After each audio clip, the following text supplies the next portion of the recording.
today. It's Artschool, the Utopia we were promised. I'm very excited to be talking about this, especially at NTUST, which is like such a prestigious school in Taiwan.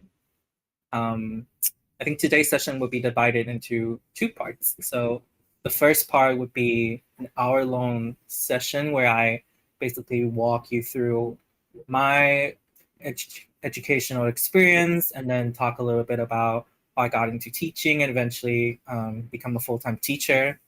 And then after that, we'll take a 15-minute-ish break and then maybe come back for some discussions and Q&A for discussions and Q&A, which is a little more free-form conversational. And I've also set up a Slido for people to write down some questions during the lecture. So if you can scan the QR code or punch in the code. I haven't used Slido for a while, so I'm not entirely sure how this works, but let me know if it doesn't work. And then just feel free to add any questions that you think about while doing this very long, hour-long lectures, and then we can come back to them after the discussion. Okay. Awesome. Okay. Does everyone have the QR code? Should we move forward? Okay. Yes. Okay. I'm excited. Okay, let's get started. So I recently accepted a position as an assistant professor at Pratt, which is an art school in Brooklyn, New York. And then before this, I was teaching mainly as a part-time faculty at different schools, mostly classes in interaction design, critical computation, and then product design. So the shift from being a student to a teacher and now technically a professor feels kind of surreal. It happens really fast that I felt like I was barely catching up myself. While I'm very excited by this opportunity, I'm also slightly unsettled by this title, professor. I don't know how people feel about the word professor. I feel like it carries a kind of weight, a sense of authority. For a very long time, I felt like I held this idea of professor on a pedestal, this very unreachable figure who kind of knew everything. And then now that I'm a professor myself, I keep thinking, what does that mean? Me, I'm a professor. And it made me reflect a lot on the myths that we were told about education and what it promises and what it delivers, which eventually became the talk today. What are some of the parts that get left out in some of these ideas that we were promised in educational systems? So as probably Professor Genzai already told you about, I didn't have a traditional route into design. I was a student in engineering at first because I was kind of a rebel. After graduating high school, I didn't want to go straight into design, but I instead wanted to study engineering at National Tsinghua University in Taiwan.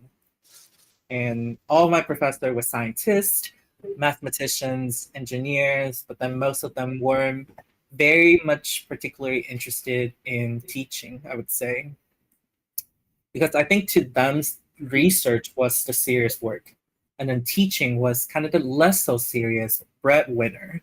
Because being a teacher meant filtering and then selecting the best students for them. And it was about ranking, grading, and then molding us into productive agents for the industry. However, looking back, I was a little struck by how disconnected some of the classes felt from real world applications at the time. So for instance, all of our classes were split into lectures and labs. And I remember sitting in a lecture feeling a little frustrated as my teachers would open the textbook and then start reading from the first sentence and then just keep going till they cover what they could before the class was dismissed. And then in the lab sections, like learning to code, we weren't expected to understand what the code could actually do. Instead, we were just told to memorize all the syntaxes and semantics and then try to recite them from memory. And so there was no computer, no testing, just very pure syntax recall. So if I miss a semicolon, I lose a point. It didn't really matter if the logic worked. The whole system kind of felt like it was, gatekeeping and designed for very specific kind of students to learn. And it kind of failed to help us understand how to create something tangible on our own, which I think was very important for me.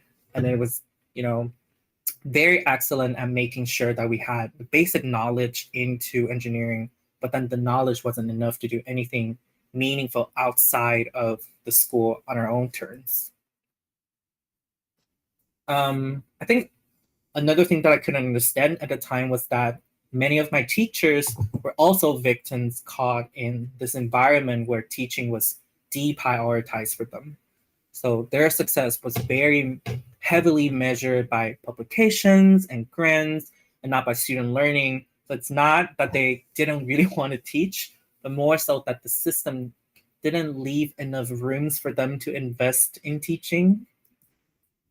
And then later in sociology, I will learn this word, alienation, which I'm not if there's anyone sitting here who came from sociology, and correct me if I'm wrong, but this term coined by Karl Marx to describe how individuals become estranged from the product of their own labor, their learning experience, and then their potential under certain institutional or academic structures.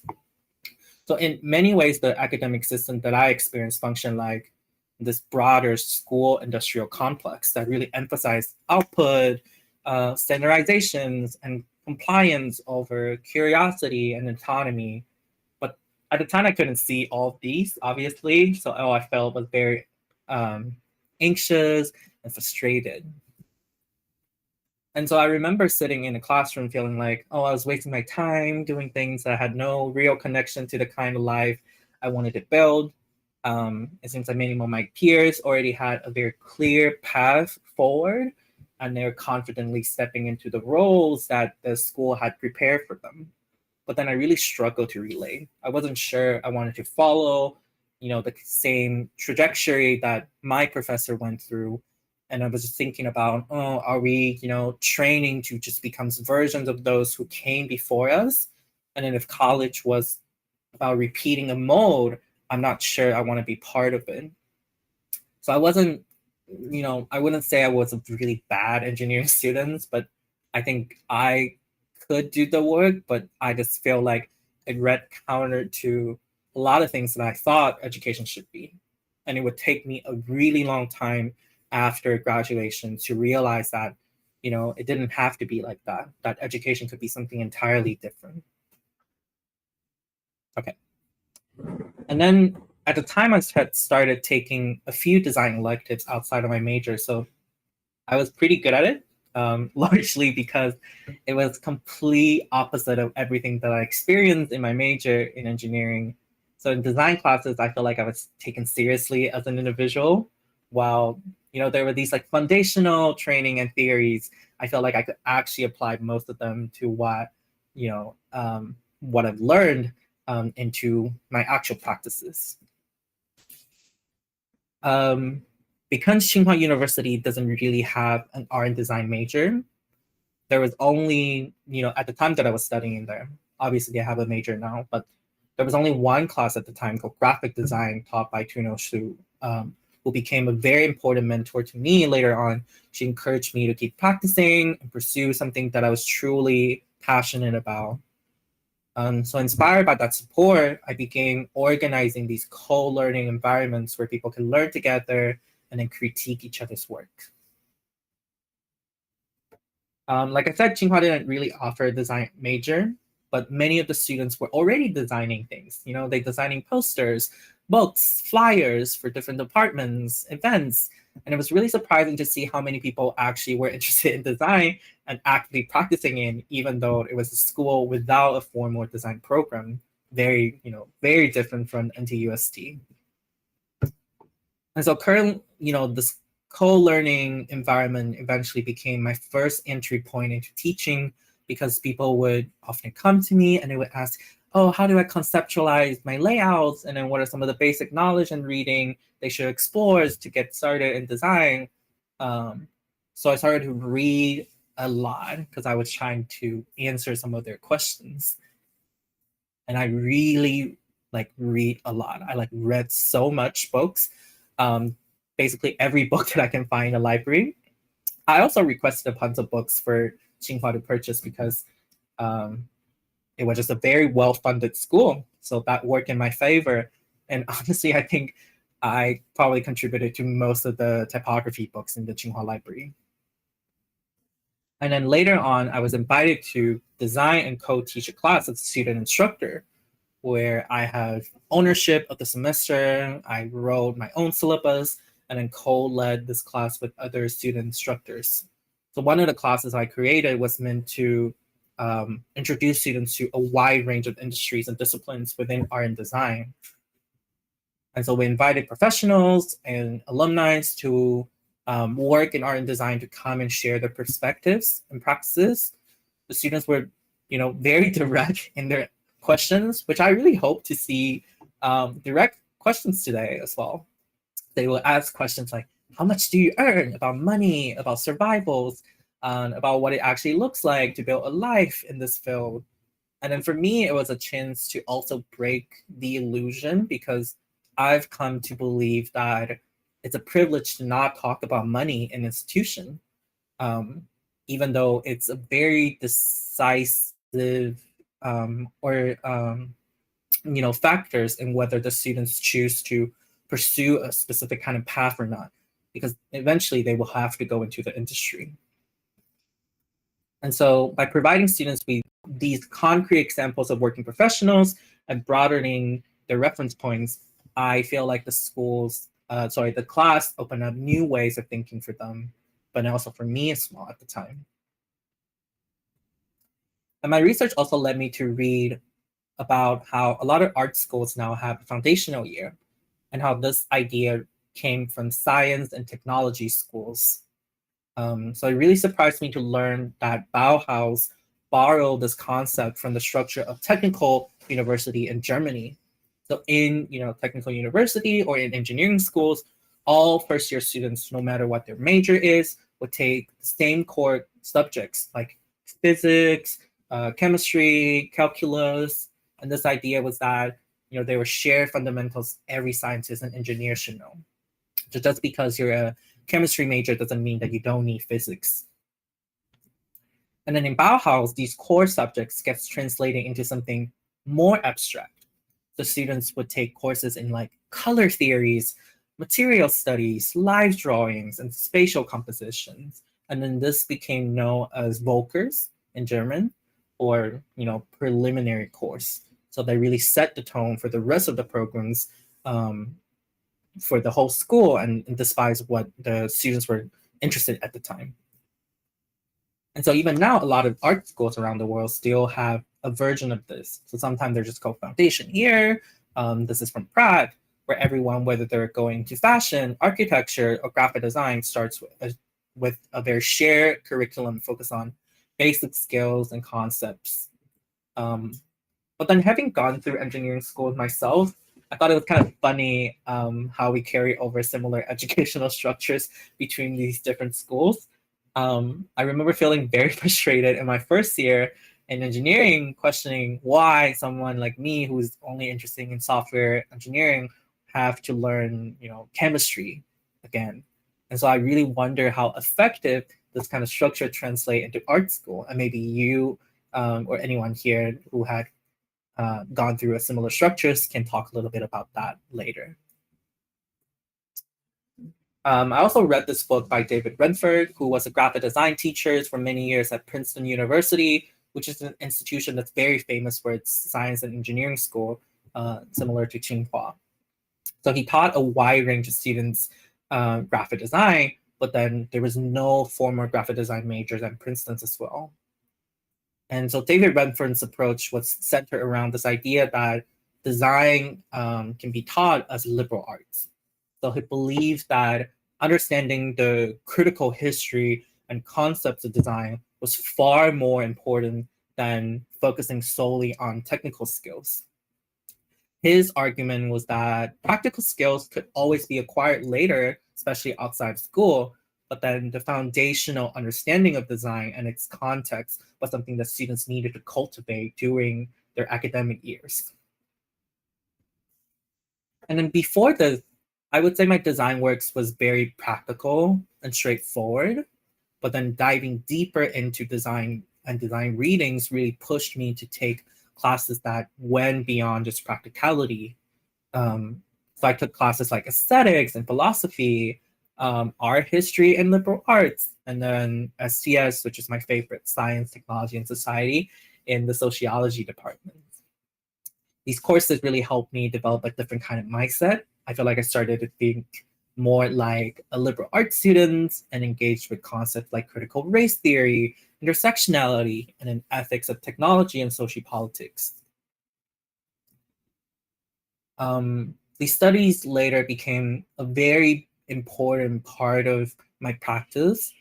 I was honestly very, shocked by just how little I, like most people in engineering schools, knew about these critical issues. So most of my peers in engineering never had to learn critical history of technology. And we rarely, if not even, discuss ethics in class, even though 90% of us will eventually become very important stakeholders in shaping how the industry actually works.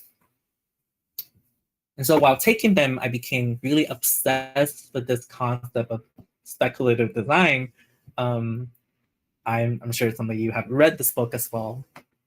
It opened my eyes to this idea that, design can be a powerful agent for social change. It's almost like posing a question rather than answering one to the world. So I had learned, about thought experiments in my philosophy classes, which is something that Don and Raby proposed in Speculative Everything, that design can serve as some kind of thought experiment. But then before that, I've never considered combining them with my design skills. And so later, I co-developed this other class that combined creative coding, speculative design, and an STS at Tsinghua called Future Museum, which, looking back, I feel like the class was kind of a miss. I feel like I put too much pressure on the students to create something very tangible, and then the structure of the class was a little loose. After all, it was my second time teaching a full semester, so give me a break. But then, however, through those experiments, I began to challenge my own learning experience a little bit, where before this, like I said, I was taught in a way that theory was very separated from technical skills, where we would have theory class and then technical class. And how we always assumed that the students were not prepared to create something critical with real impact before they acquire those technical skills. So there was this very traditional notion that you gain practical skills in undergrad, and then you do something critical and impactful in grad school. Or you usually take a separate theory class from a studio class that's, say, focusing on learning softwares. And so later, when I started teaching at institutions, I was really backed up by my belief on this, where separating critical concepts from practicality just doesn't really work for students, because it almost leaves them to bridge the gap on their own, which can be very frustrating. And then this experience was a turning point for me, because it became clear that theory and practice don't have to be seen as separated or opposing forces. Rather, they're interconnected elements of the creative process. And then we should be encouraging students to think critically and creatively at the same time, and how our teaching should also reflect that goal. And so after graduating college, I was fortunate to receive a government scholarship to pursue graduate school at Parsons in New York City. I chose Parsons and its MFA program partially because Parsons' interdisciplinary approach to design. So even I was a design major now, I had freedom to take classes from communication design, design technology, data visualization, as well as electives like anthropology, sociology, and art history. And then I had opportunity to learn from important figures and influential scholars like Ella Lumpton, Donna Raby, and Jing Xing, who was a board member of the Processing Foundation. Another reason why I chose an MFA is because, unlike in the Taiwanese education system, an MFA, which is usually coded as grad school, is considered a terminal degree in the US. So it's equivalent to a PhD in terms of qualifying to teach at the university level. So I don't have a PhD, but the reason why I can teach is because I have an MFA. There are specific classes that prepare you to teach, and an actual opportunity to teach as teaching assistants or teaching fellow. So MFA gave me both the ability and the requirement to teach immediately after graduation. I would say I really enjoyed my time at Parsons. It was transformative. It directly addresses some of the frustrations that I shared before that I kind of carry from my undergrad, and then renew my belief in what education could be and should be. And so at an art school like Parsons, especially one that's very progressive and almost left-leaning, classes were often very steep in critical theory and intensive writings. There was a class called Design for the Century, which is required for everyone to take. For example, we were tasked to write a personal manifesto by the end of the semester. So it required us to learn how to articulate our positions within the design industry, reflect on why we were here, and then envision where we wanted to go. When I revisit some of the things I wrote during that time, I was kind of surprised to find that, though a little unpolished, many of my core beliefs still held true. So growing up in Taiwan, we were often told not to, aim too high. You need to be pragmatic, and then you need to avoid being 眼高手低 or something like that. But then writing a manifesto almost demanded the opposite, where it encouraged you to think aspirationally, even a little impractically, about your work and your values. So it was less about technical skills, and almost like David Renford suggested, because skills can always be acquired outside of school. And what mattered more was clarifying your mission and your values, those deeper anchoring constants that tend to change less over time. In that sense, the manifesto wasn't just an academic exercise. It was a way to define your own compass. What kind of designer do you want to be? These answers should vary from person to person and should never be the same. Another class, critical computation, became a reference point for me as well, as a seamlessly blended critical theory with creative practicality.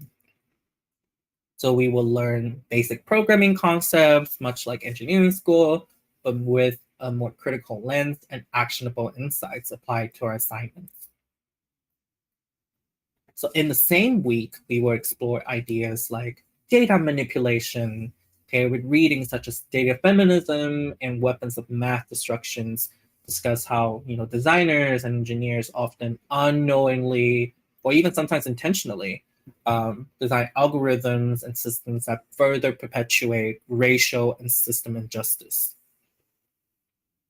These readings and exercises encourage us to view technology through a more personal and less scientific lens, moving beyond conventional applications to explore nuanced artistic expressions. They made me reflect on the responsibility that we carry as makers and the powers we have to shape a more equitable future. The structure of the program also differed significantly from many of the institutions in Taiwan. So instead of a lab-based model, we have a studio-based model where it's less teacher-driven and more student-driven. So each semester, we were required to take a studio class that developed our own core concepts and eventually our thesis. And then we have to choose a different advisor based on our own project description. So you don't have to go into a lab, but instead every semester you're being advised by someone different. So for example, In my first semester, I worked with someone from a UI UX background. The second semester, someone from physical computing. The third semester, someone who was an anthropologist and a literature-focused writing instructor. And then finally, someone from computer science and media studies in my last semester. And so the structure helped kind of dismantle this rigid master apprenticeship dynamic that I experienced in undergrad. And it kind of exposed me to a wide range of perspectives in thinking, making, and writing. Around this time, I also came across this book, Caps Lock, by Ruben Patter, who teaches at Elizabeth and the Bauer College of Arts and Design. I was very drawn to its multiplexity of design possibilities, where it opened up this idea that designers aren't just scribes and branders, but also engineers, salespersons, entrepreneurs, hackers, educators, activists, and so much more. And then we shouldn't have only one kind of designer, and how valuable it would be to have more classes that reflect a broader range of roles. Then classes that invite students to think about how design can contribute to communities, their public lives, and alternative futures, not just corporate briefs. There's so much more potential for design education to be expansive, imaginative, and then reflective of the many ways that design, show up in the world. That our students are not clone of ourselves, which is why it's so important to diversify the educators that they learn from. When they encounter teachers with different backgrounds, different school practices and experience and ways of thinking, they're able to access a much broader landscape of ideas, helping them grow into the individuals who extend far beyond their own experiences and approaches. At this time, I also started to conceptualize my MFA thesis that centers around developing a plug-in-and-play coding environment for making and teaching. I built my first prototype in a class called Code Decolonize, where my collaborator Ali Kao and I were reading Bell Hook's writing about teaching to transgress and explore critical pedagogy and how they could form a more inclusive approach to teaching. Before this, I have worked as student tutor and teaching assistant at Parsons, helping my classmates with coding challenges and their projects. But then this class really gave me my first formal introduction to pedagogy, exposed me to formal languages to describe my beliefs in education, and then pushed me to questions how we teach code and then who gets to learn it in this way. And so outside of this inquiry came p5.zine, which is an open source JavaScript library that was born out of this idea when the design tools feel so preparatory, that the library is a free and liberal solution, so then anyone who doesn't even have experience in code or in design can experiment with zine making using code easily. It also was very inspired by this history of, how growing up in Taiwan, the zine culture has a specific root in the history of Taiwanese 40 years martial law period, where publishing was dangerous and then people would be incarcerated if their work displeased the government. So self-publishing and small circulated zines became a vital way for advancing democracy, free speech, and queer culture in a society where that freedom were very severely restricted. The history really inspired me to research what it means to create and then redistribute knowledge freely in this digital age through zine making and coding. The electronic zine maker projects, for example, was someone who created based on this notion that, create a digital zine, one must download professional design software like Adobe, which may not be accessible to all. Or there are other initiatives like binary.js, which explore the possibility of live generating a print-ready file on the web directly from HTML, or bazel.js that hacks the existing system that Adobe InDesign with creative coding. However, these efforts don't necessarily provide a quick plug-in and play environment where participants can engage with this hybrid interactive format of source code, printable files, and printed things easily. Which is why I made p5.zine, because with just a few lines of code, you can quickly generate a printable PDF and then print out as a physical zine, or you can easily share a link with others to view it digitally. And then because these zines are coded and all the codes are open source and exposed on the web, it encourages users to fork other people's code as a way of making. And then this idea of forking was greatly inspired by this article from Sarah Sissons and Mark C. Marino, which they talk about, forking means to copying and modifying someone else's code to create an updated version of the original things that can be modified freely later. It's very similar to the cut and paste method of traditional zine making, when someone is inspired by someone else's work and then later cuts from it and create new work from there. And so to encourage forking, I set up this code template on a platform called Open Processing, which not only keeps track of all the forks, but also visualizes it, and ensuring that the credits is given to the original creator, and then they would be able to trace back to every iteration of this file. So since its creation, p5.zine has been featured in workshops at Pioneer Works Open Source Art Contributor Conference in 2023, and has generated some discussions around how it's being applied in education. Some of the feedbacks that are shared by people suggest that how this tool can challenge the traditional way of teaching. I don't know if anyone here has taken a coding class, but traditionally in computer science, you'll be asked to write "Hello World" as your first line of code. However, if you're using p5.zine as your first entry point into code, then now you can, as a teacher, ask your students to use code to draw text or even layouts on the cover page of their zine, and then immediately print it in action. So not only it lowers the barrier of learning, but also give the students more reason to learn, because then they quickly start to ask questions like, what more can I do with code? How can I populate my pages? And they really challenge students to think of technology and tech education as something that can be shaped and then reimagined by them. So if you're interested, my MFA thesis titled Zine as Coding Connectivity is online and documented most of my thinkings and research through a mix of writing, bibliography, source code, and diagrams. And it was the kind of project that I never imagined myself creating.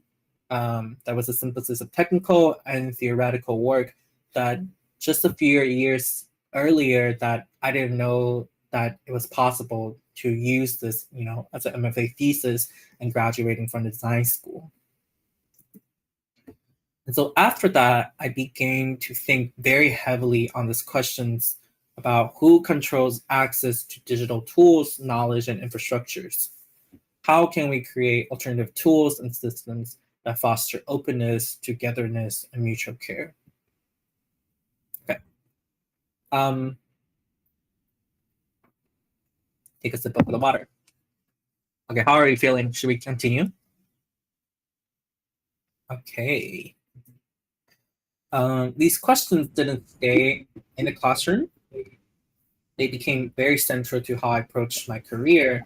So after graduation, I joined a branding and digital agency in New York called Athletics, where I saw this opportunity to test how these values and computational methods could integrate into more traditional design workflows. I was taken into projects for Samsung's, Google, Amazon's, but then I was less excited about that and more excited about whether these approaches that I believe rooted in experimentations, collaboration, and accessibility could still thrive in a commercial settings and then make real impact to the way that we are used to design. And so I was very inspired by practitioners like Carl Gerstner, who talks about design like programming, or how Donna Knuth created the early version of text, which later became LaTeX, which is something that engineers usually use to write their thesis, can use simple coding to control layouts and parameters. Donald later applied the same methods in 1977 in fonts to create this thing called MetaFont, which is a variable font solution that prioritizes parameterizes every characteristic of a font, and then should be able to generate all different kinds of fonts in design. So I began to think, if parametric and generative design systems can provide a more dynamic solution, can we make friendly interfaces that's easier for anyone, who just want to engage in this generative design process, which before this usually is very gatekept and only, engineers are allowed to work with it. Which came this idea of Sesame.design, which is an internal tool that I helped develop when I was at Athletics. It's a fully browser-based online platform for commercial usage, where it provides a friendly and intuitive control panel so non-coders can also quickly edit, export, and humanizes the process of making generative design. For instance, when developing Goka, which is a gallery that recently just opened in Chelsea, focused on Asian artists, we developed these dynamic and ever-changing patterns as part of the gallery's branding system. These patterns would have been very difficult to make in traditional design software, or it would have taken a really long time to render them with each tweak.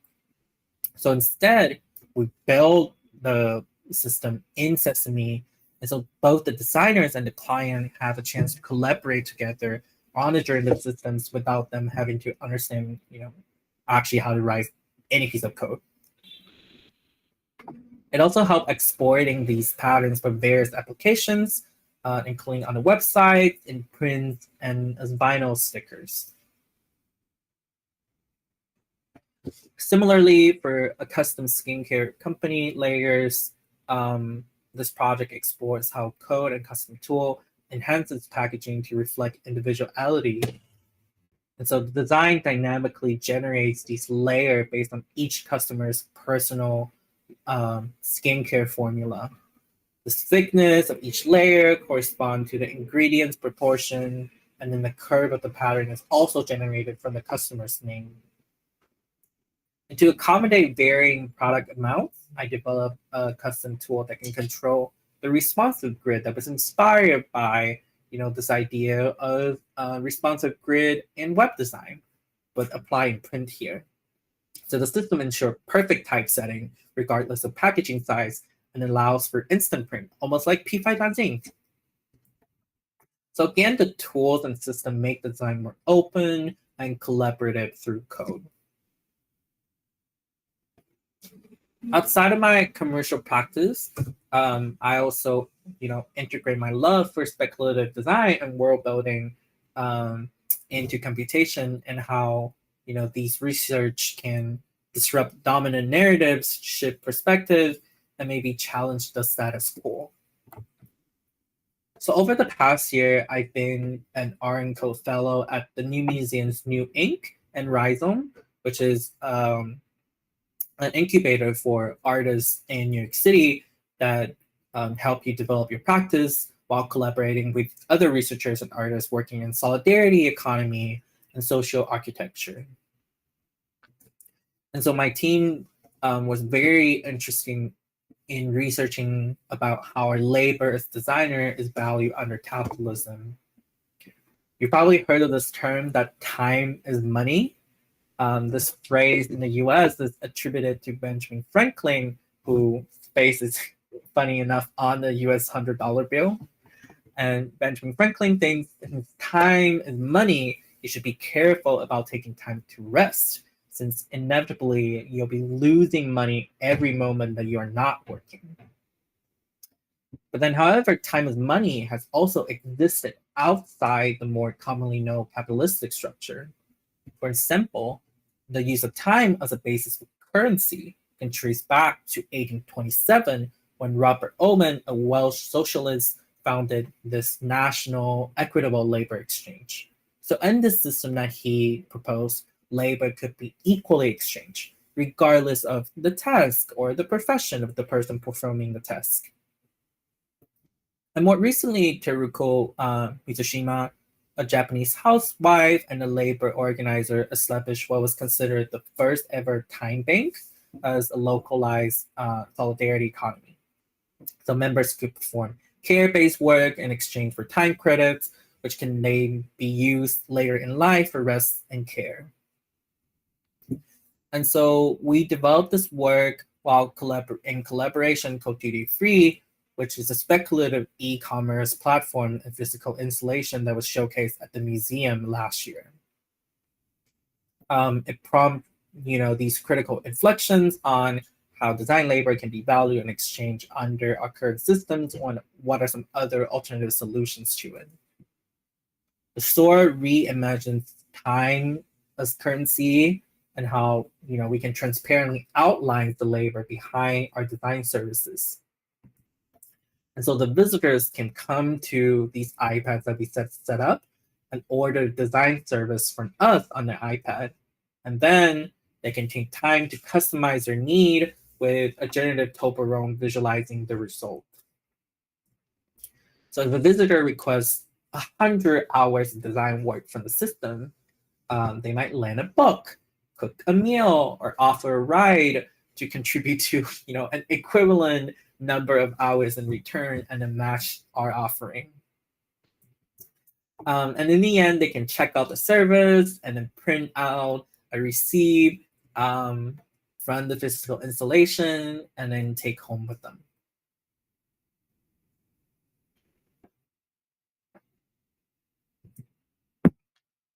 Another speculative project titled 4066, 6262 began last year in my hometown, Guangxi, Taiwan, which is also done in collaboration with local Taiwanese artists and researcher Yalan Wen and Yihao Liao, who is in the call today. So we were researching the local history of Hakka immigrants in Guangxi, and then later uncovered the stories that during World War II, a bunch of local Hakka soldiers were forcibly conscripted into the Japanese military and then later captured by the Soviet Union and sent to labor camp. And so after the war, they had to travel all the way back home and then return to a politically transformed Taiwan, struggling with questions of identity. So the data here you see marks the geographical distance and time duration between each migrations that such a Hakka soldier Lai Xingyang has to went through. And then we also, to honor and connect these history, we built a parametric design system that marks each migration with a D-form house and then invite the participant to interact with our database by documenting their own journey of leaving and coming home and input these data to archive on our website to share their personal stories with others. Each data point will then also be fed into the parametric systems and then added to a collection of uniquely generated D-form houses on the website.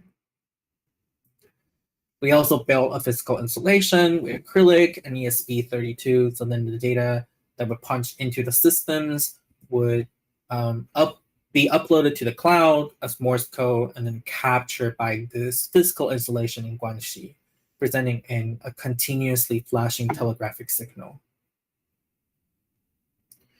This is what the project looks like when it was showcased at the Taipei Hakka Fair Council last year. I feel like this work feels especially relevant with the ongoing xenophobic narratives in politics right now and the kind of political landscape that we're in the current state of the world.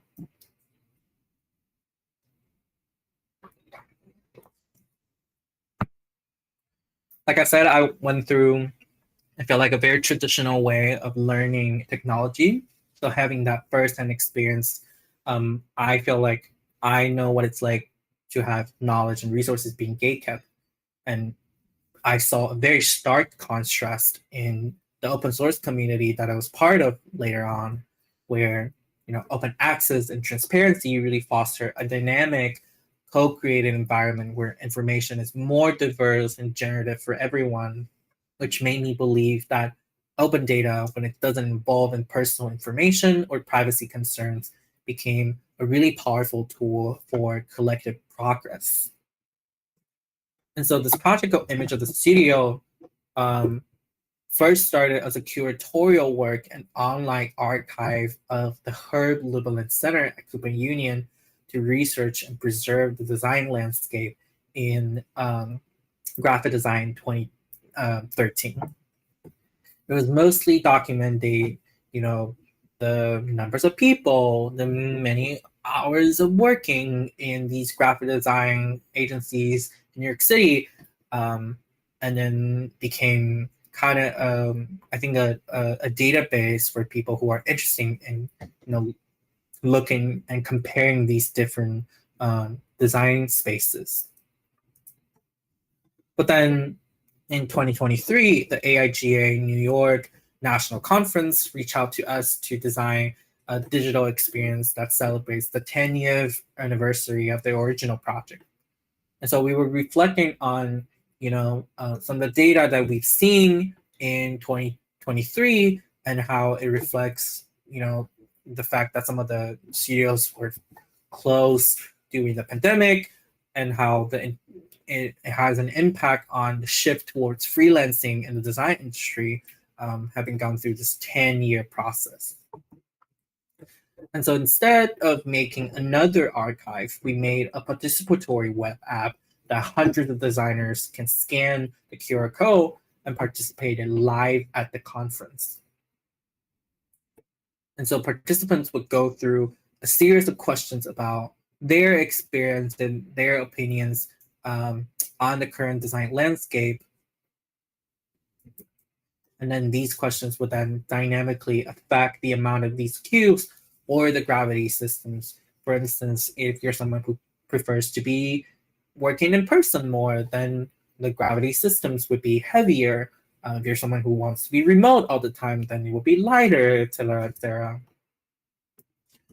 And then later, they would generate a bespoke animated data visualization based on their own responses, which then they can record immediately and then share with others via social media.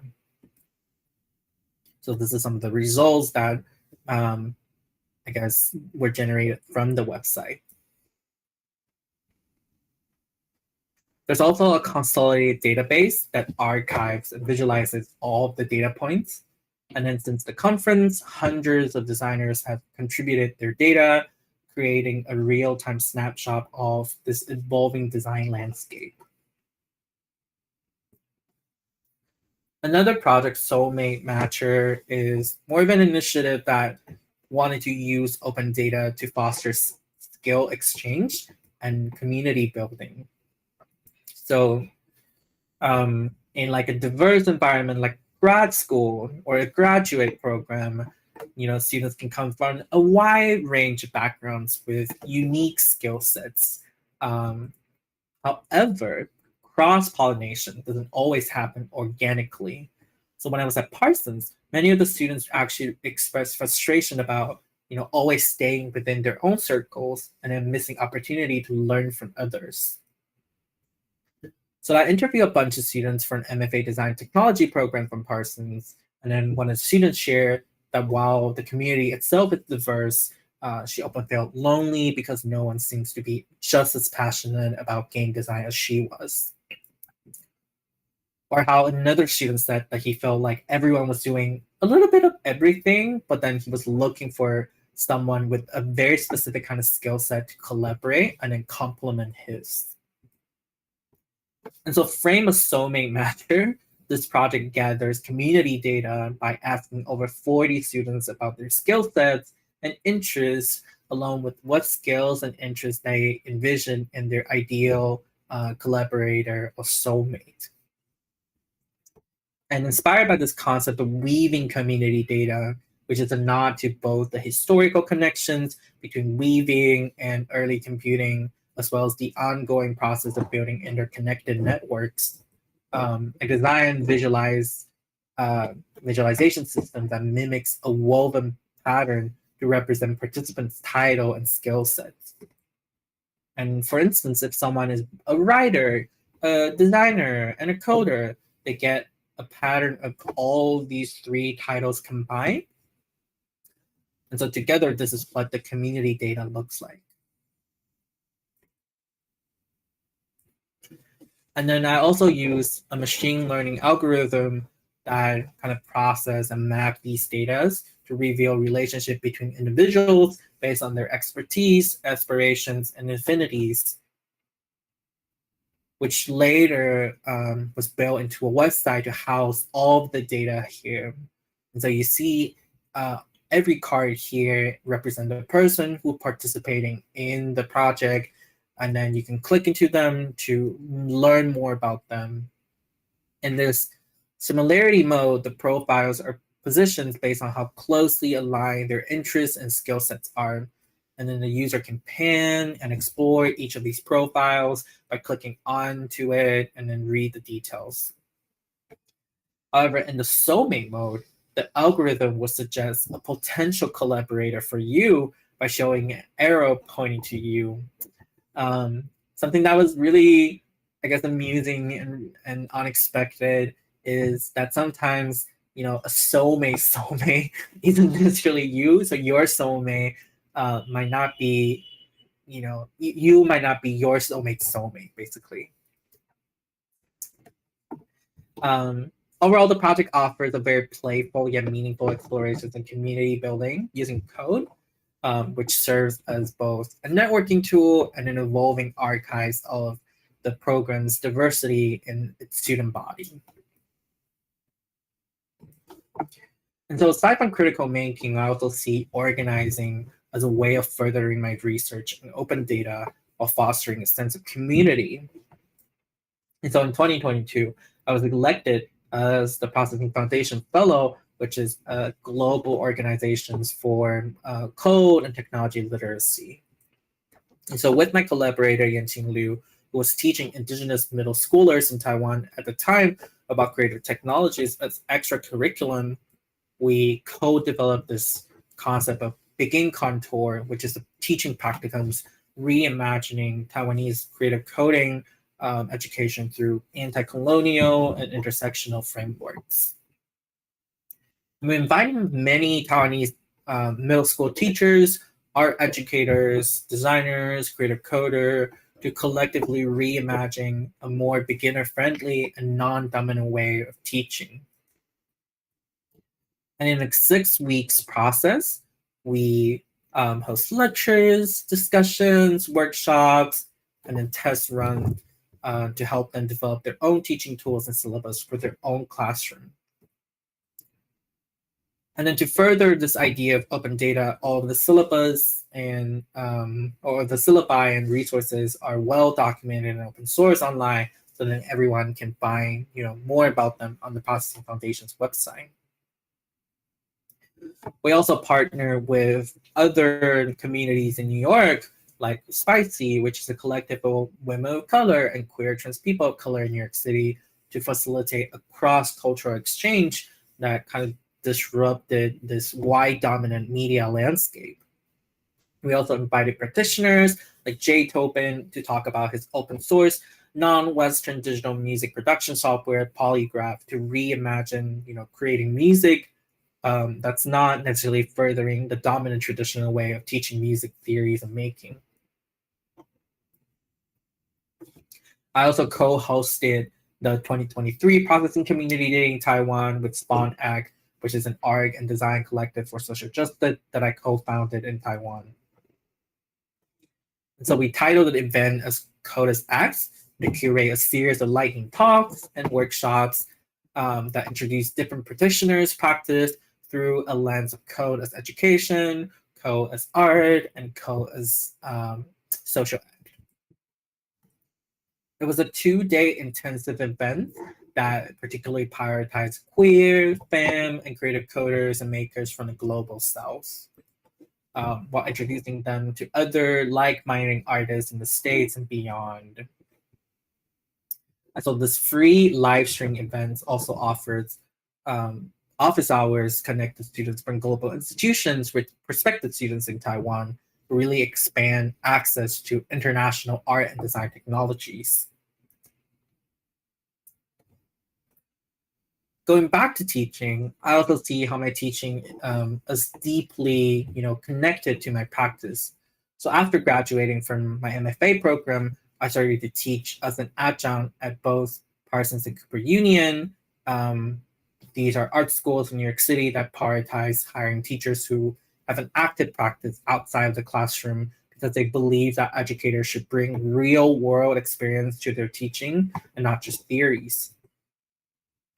And so I really see the classroom as a space to empower the students to develop both, like I said, technical and critical skills through experimentations, inquiries, and creative expression.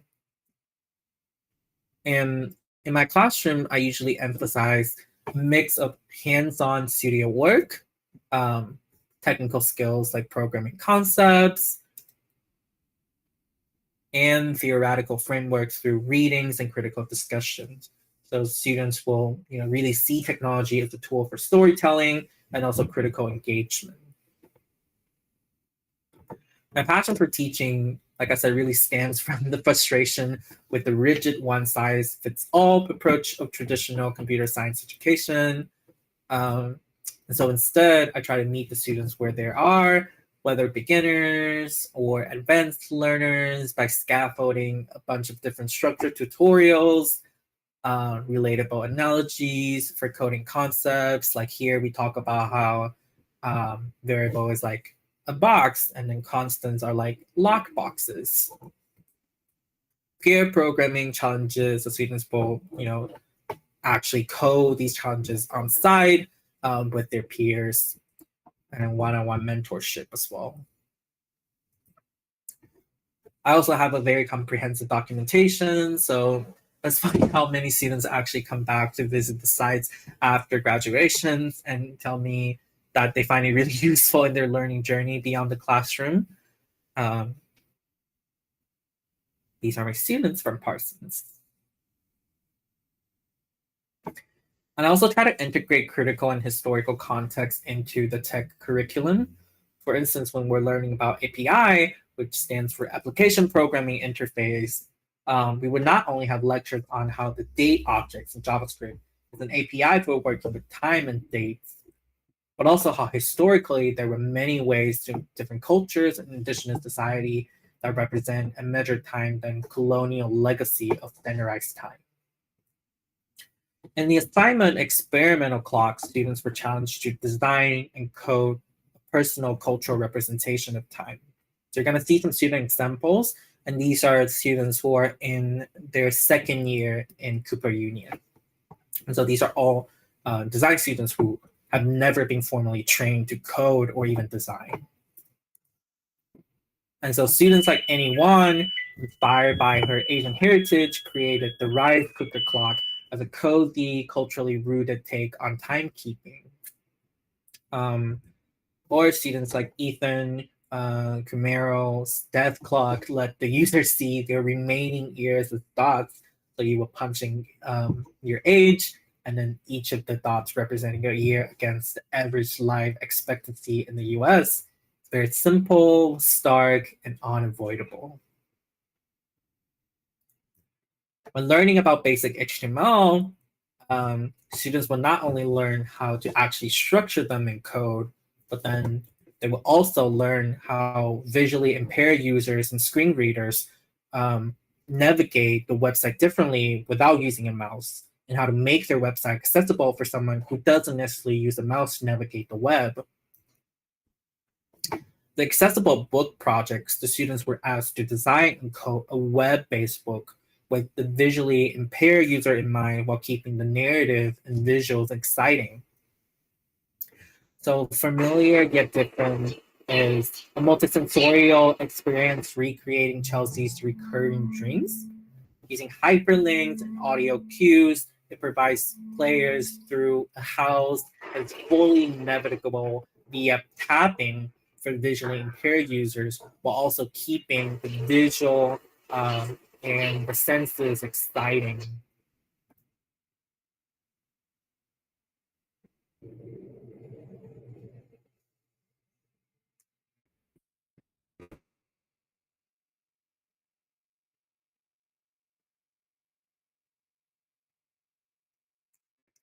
Or Alia Aniando's The Earth Book is a type-driven and accessible website that brings Kyoto Nagase's poem to life using very minimum code. So she thoughtfully curated these white space and parallax scrolling to enhance the reading experience and interpretation. Like I said, these websites are supposed to be accessible, that even people who, are visually challenged or basically blind can also navigate the website with ease. But also the visuals and the interactions are interesting for people who use a mouse to navigate the site as well. And lastly, when we learn about inputs and outputs, students were invited to think about different ways of adding interactions to the site, but also encouraged to think about how tools and systems can foster togetherness and critical inflections. And so Rosa de Vera transformed her ever-growing postcard collection into an interactive experience. So she really liked these posters, and she scanned every one of them and then put them into this website that allows the user to browse, filter her curated collections of postcards on the site. And so once a user picks a postcard, they can even into the site write personalized messages on the back of the postcard and then send it to their loved one directly from this website. Quentin Harry took a more generative design approach, combining his thesis on tenement architecture in the Lower East Side in New York with a playful yet critical system. So his project pushed the structural boundaries to an absurd extremes, offer almost a commentary on this overpopulation and living conditions that we have in a dense urban environment. So these projects, while they're smaller in scale, I think foster a deeper awareness of technology's intersection with history, society, and everyday life. And the goal is not to just teach students how to actually build something, but also, encourage them to think critically and develop the mindset that reimagines the system that they work within. And so the last part, I want to emphasize the reason that I was able to support my class with this kind of approach was largely due to the structure of the institution itself, that I wasn't developing a pedagogy in isolation. My supervisor when I was at Parsons was Kelly Walter, who, his work includes Brown and Ladin's experience, design educators, conversation on design and race, and the award-winning The Black Experience in Design, Identity Expression and Reflections. I was also supported by Brennan Griffins, who at the time oversees the interaction classes at Parsons. Brennan graduated from Yale Graphic Design MFA and really brings in liberal art aspects to coding education. So in his class, we'll often introduce students to readings like Why Software is Eating the World, and Alexander Galloway, which is a famous media studies professor at NYU's Protocol. And so I was really building on a lineage of thoughts, one that was institutionally and professionally supported. And part of the reasons that these educators are empowered to think critically and publish their work is because they work at institutions that value teaching as a part of their mission, or so-called teaching institutions. And so academic success wasn't just measured by awards, conferences, or journals, but by a more holistic understanding of pedagogical practice. So in institutions like Cooper Union, Parsons, and Pratt, faculty's contributions to teaching are deeply respected, and the schools regularly would publish these collaborative collections of writings and essays from faculty on their own teaching philosophy. And then during the hiring process, applicants are all responsible for submitting not only the research and diversity statement, but also teaching philosophy, which is something that goes beyond practical materials like syllabus and their portfolio and speaks to one's broader pedagogical values and approach, almost like the manifesto that I was talking about that I practiced writing in grad school. And outside of traditional institutions, many grassroots spaces support a more similar mission, such as the School of Poetic Computation, Index Space, and type electives that highlight how arts and design educations had never just been about technical skills, but also about creative interventions that remains the most radical space of possibility. And so I once taught a class at type electives called A Critical Lens on Modular Type Interactive Design, where we will delve into computational craft, drawing letter forms, experimenting with tools like P5, Polycam, and Blender, alongside curated readings on labor, queerness, memories, and the body, which I think was not very practical, in terms of technicality. But then to my surprise, most of the students who came to the class were working professionals already who work in big companies as designers who continue to explore critical concepts beyond academia. And their tuitions was partially or fully supported by their companies. So how it reflects, this really strong culture of ongoing learning and values placed on continuing education and critical literacy. I also want to point out that even with all the support, the central question of the lecture today still lingers. It's Artschool really the utopia we were promised? And what are some of the ways that it has failed? I think as much as we want to believe in the potential of these institutions to foster radical thinking, reimagine systems, and centers around care and injustice, there's still limits when it comes to shifting the larger structure of society, where students are encouraged to challenge capitalism. At the same time, they're told to polish their portfolios for corporate jobs because they paid so much to be here, often in hopes of securing better opportunities.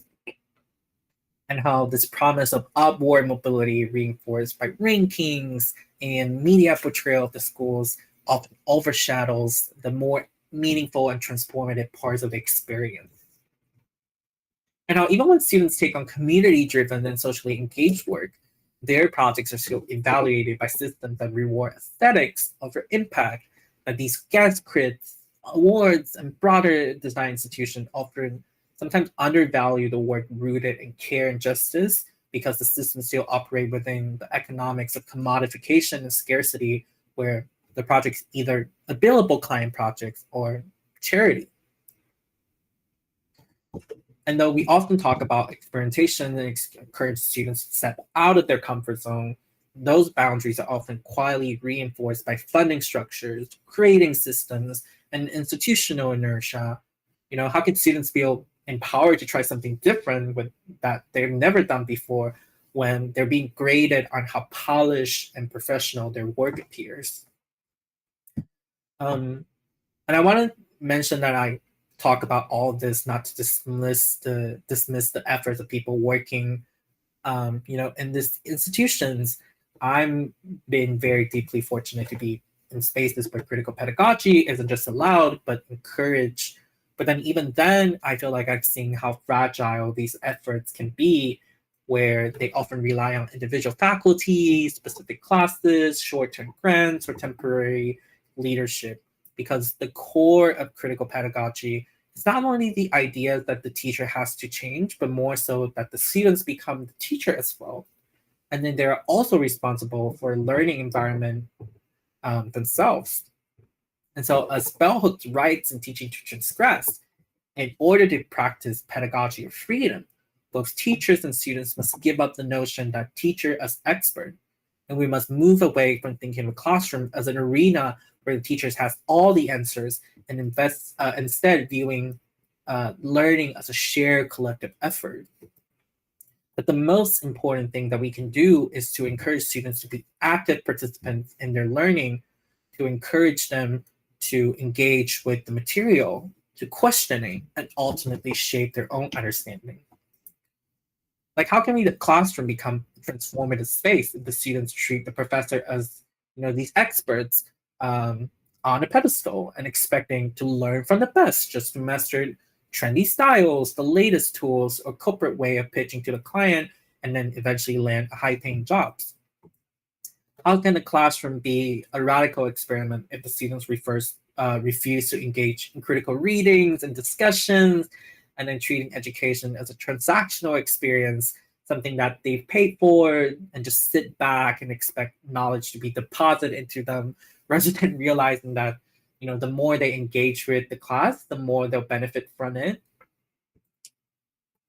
Students must also be engaged in the act of learning. It is only when they see themselves as co-creators knowledge that education can truly be a transformative experience.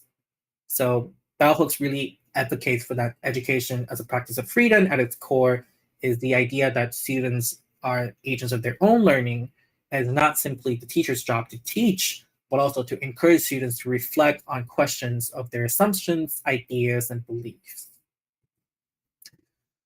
So as a conclusion, I'm not entirely sure if a perfect learning environment truly exists, but it's that something that we have to build ourselves.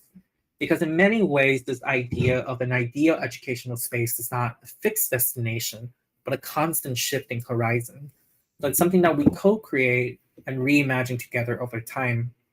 And while training students in practical design skills is important, classrooms shouldn't just be where we prepare students for existing jobs. They should help them reimagine new kinds of jobs, new kinds of engagement, and new ways of learning. Someone more senior than me once said to me that design education shouldn't just prepare students for their first job right out of college, but for the job that comes after, because those are even harder to land. And so I'd like to end with a story from when I was teaching at Parsons during a one-on-one session. My student Adele, who had already worked with big fashion brands before coming to the class, like Cartier, told me that she was deeply concerned about the state of the world at the time.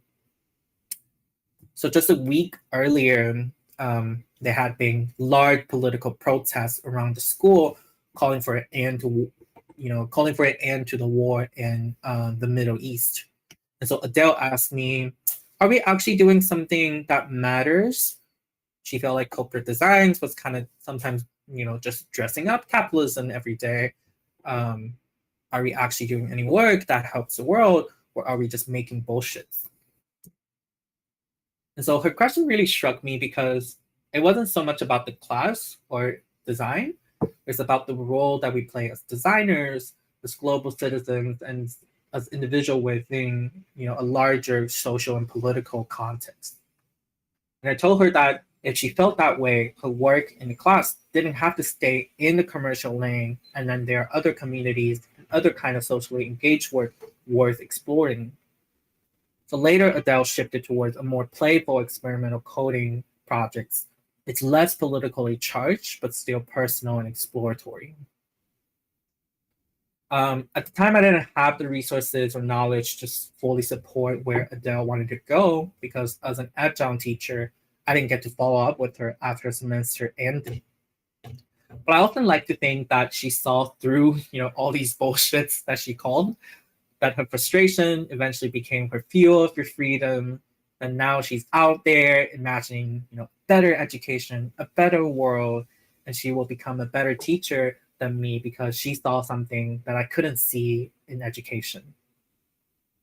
And she, like many of you, will be the ones who create the kind of learning environments that we've all been waiting for. Thank you.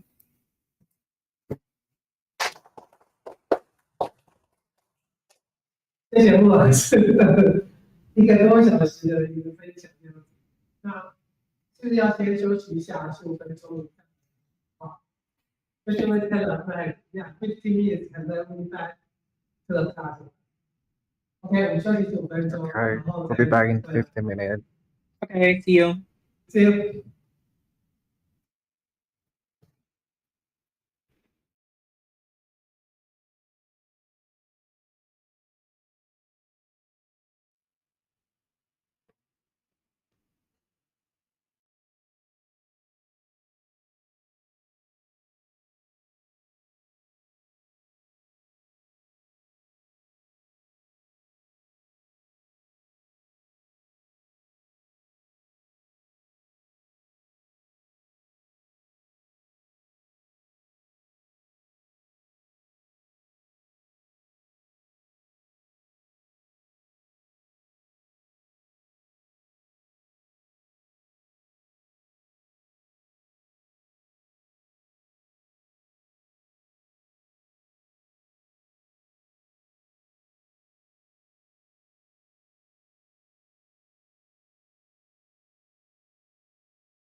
们在等同学回来，快好了。Yeah, of course.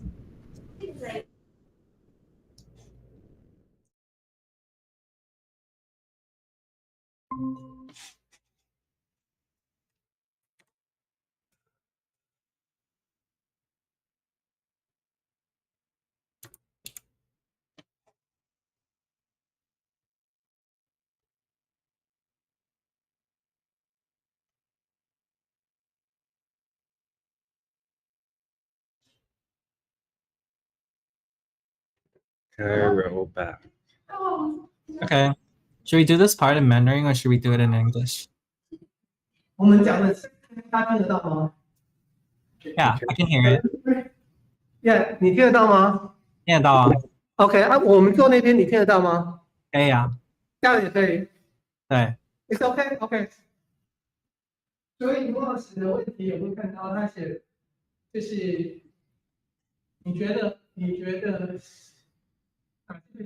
现在要一起去接触学习 I thought we can do 这边我可以讲中文。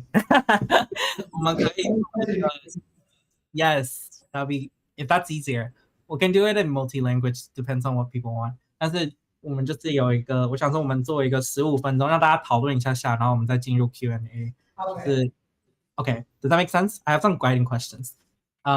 我有一个问题是 What are some of the things that you were taught in your education that you feel like we need to unlearn together? Unlearn 是一个有点就是在讲教育学的时候比较常用的字，所以它翻成中文比较像是说，在你的经验当中有哪些关于教育的观念是你曾经被教导，但现在觉得我们可以一起去解除学习或是重新学习的，这样。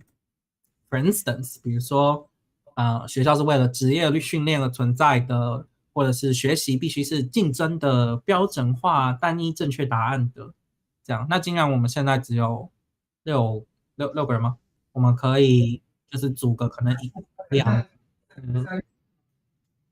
对，可能3组吧，每个组2个人这样，然后大家可以花个时间聊一下你们的经验跟观点，然后等一下我们有一个小简短的让大家分享的时间。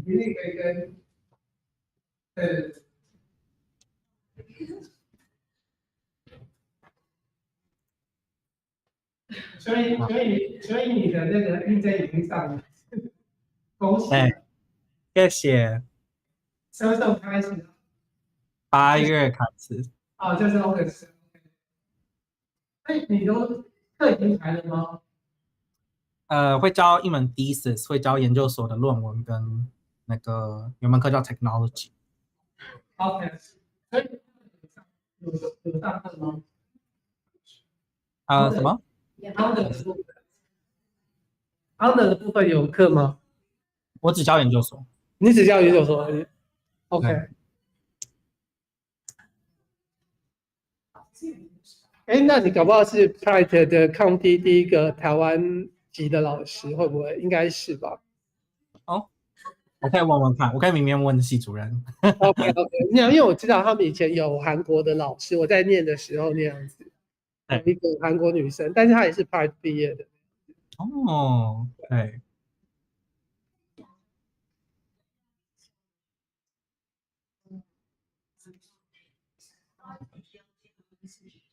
什么意思？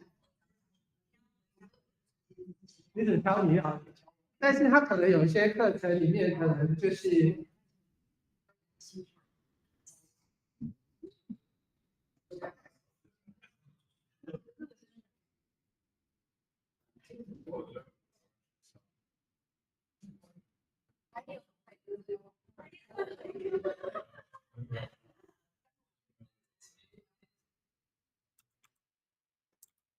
我们可以到10分。OK。其实你刚刚在讲那个，就是我们的教育并不是只是否学生毕业之后第一个工作，你用的那个书里面这样写，我觉得我感触还蛮深的，因为我觉得在台湾，大部分的设计教育都是毕业之后他可以马上去找到第一份工作。对。所以其实有时候我就跟学生讲说，有时候我们在学校教育是把学生教死掉还是教活？所谓死掉就是说它其实是没有可能性这件事情。对啊。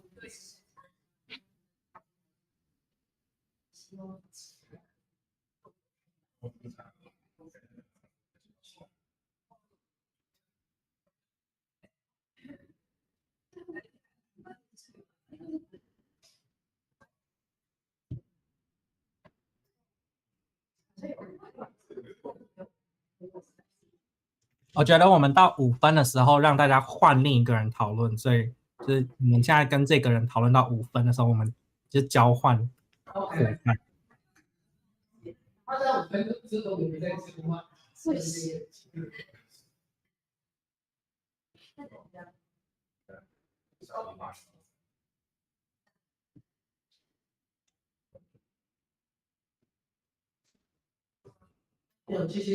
他刚才讲说，他们用一句话，他的教育其实并不是说只为了毕业，其实是后的事情，不要太多事情。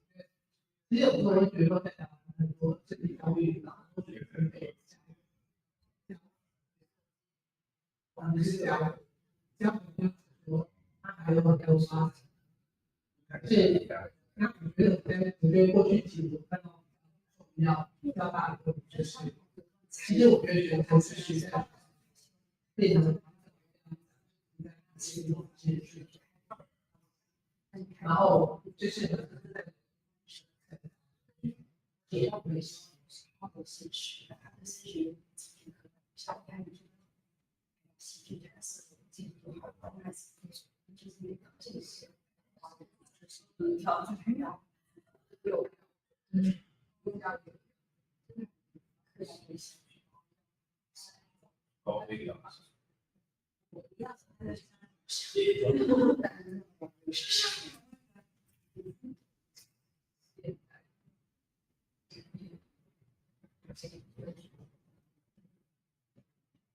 就我话，学校就是这样都是孩子。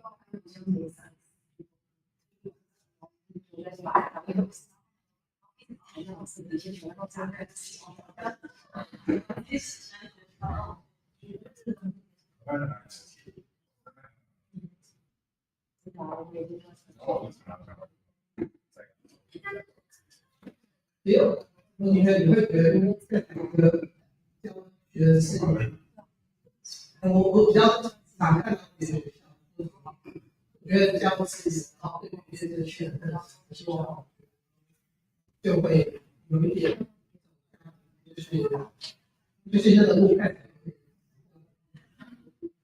可是我觉得看起来。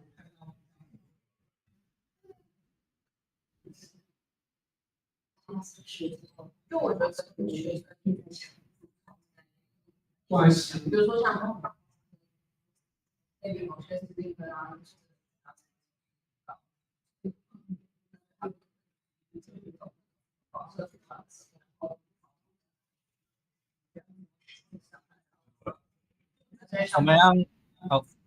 我们现在让大家交换伙伴好吗？所以现在去找一个你刚刚不是同学，然后再一轮讨论，然后我们就让大家分享一下你们刚刚讨论的什么。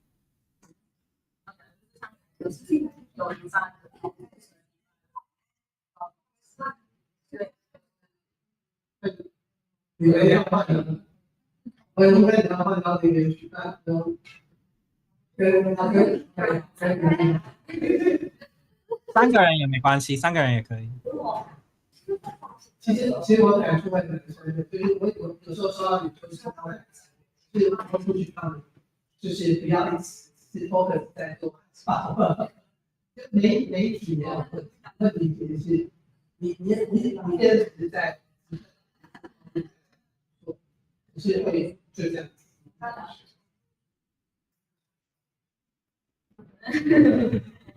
我也，这还都没有在做。还是有嘛，会不会学校的比较跟自己说活动的，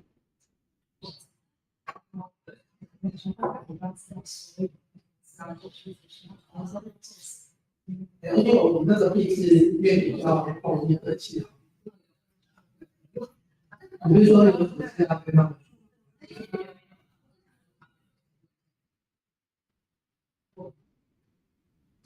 我觉得今年应该会做一些不一样的。其实我最主要是面经费的问题，因为我们今年有到70个，可是我会经常是上班更多的时间，还是可能说跟每年说免费的不一样，但是我们的数变多了20%，超级多。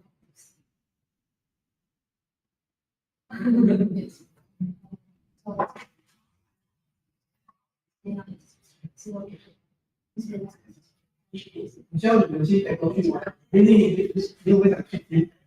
我吗？对，有想过，但我觉得你们应该都要去玩，因为就是去见识别的这种学校，然后去上那些国外，因为去年他们因为我的研究生他们都跑去，他们会觉得说还是都就是差不多是去一个收票。我考虑一下。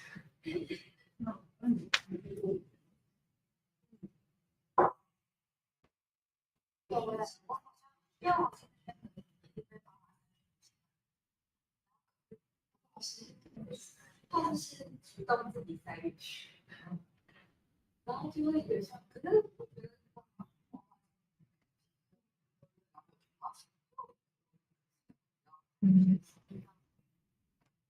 我自己然后自己发财，然后他们可以去试。然后我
OK， 大家 OK 了吗 OK， 好的，怎么样？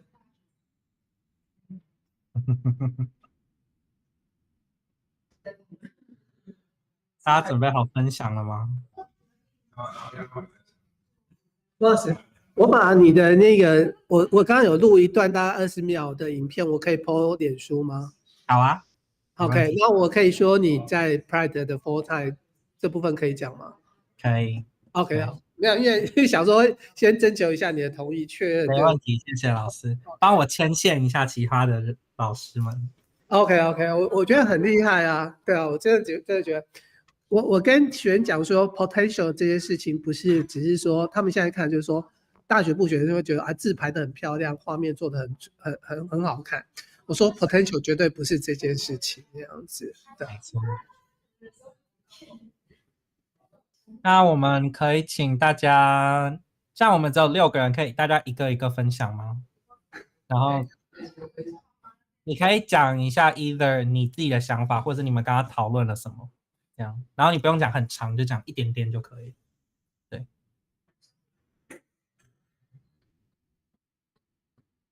OK，丁姐开始。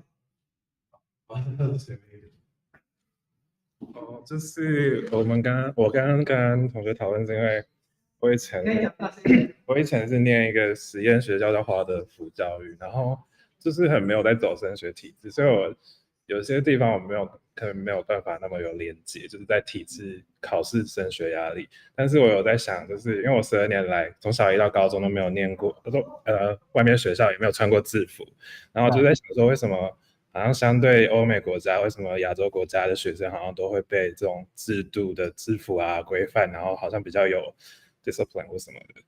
对，我就很疑惑，所以我就觉得好像可以取消这件事，但我不知道能不能在台湾实行。很有趣，实验教育的老师，我们之前在那个就前面讲 begin contour 从等高线开始那个计划的时候，遇到了很多在实验教育的老师们。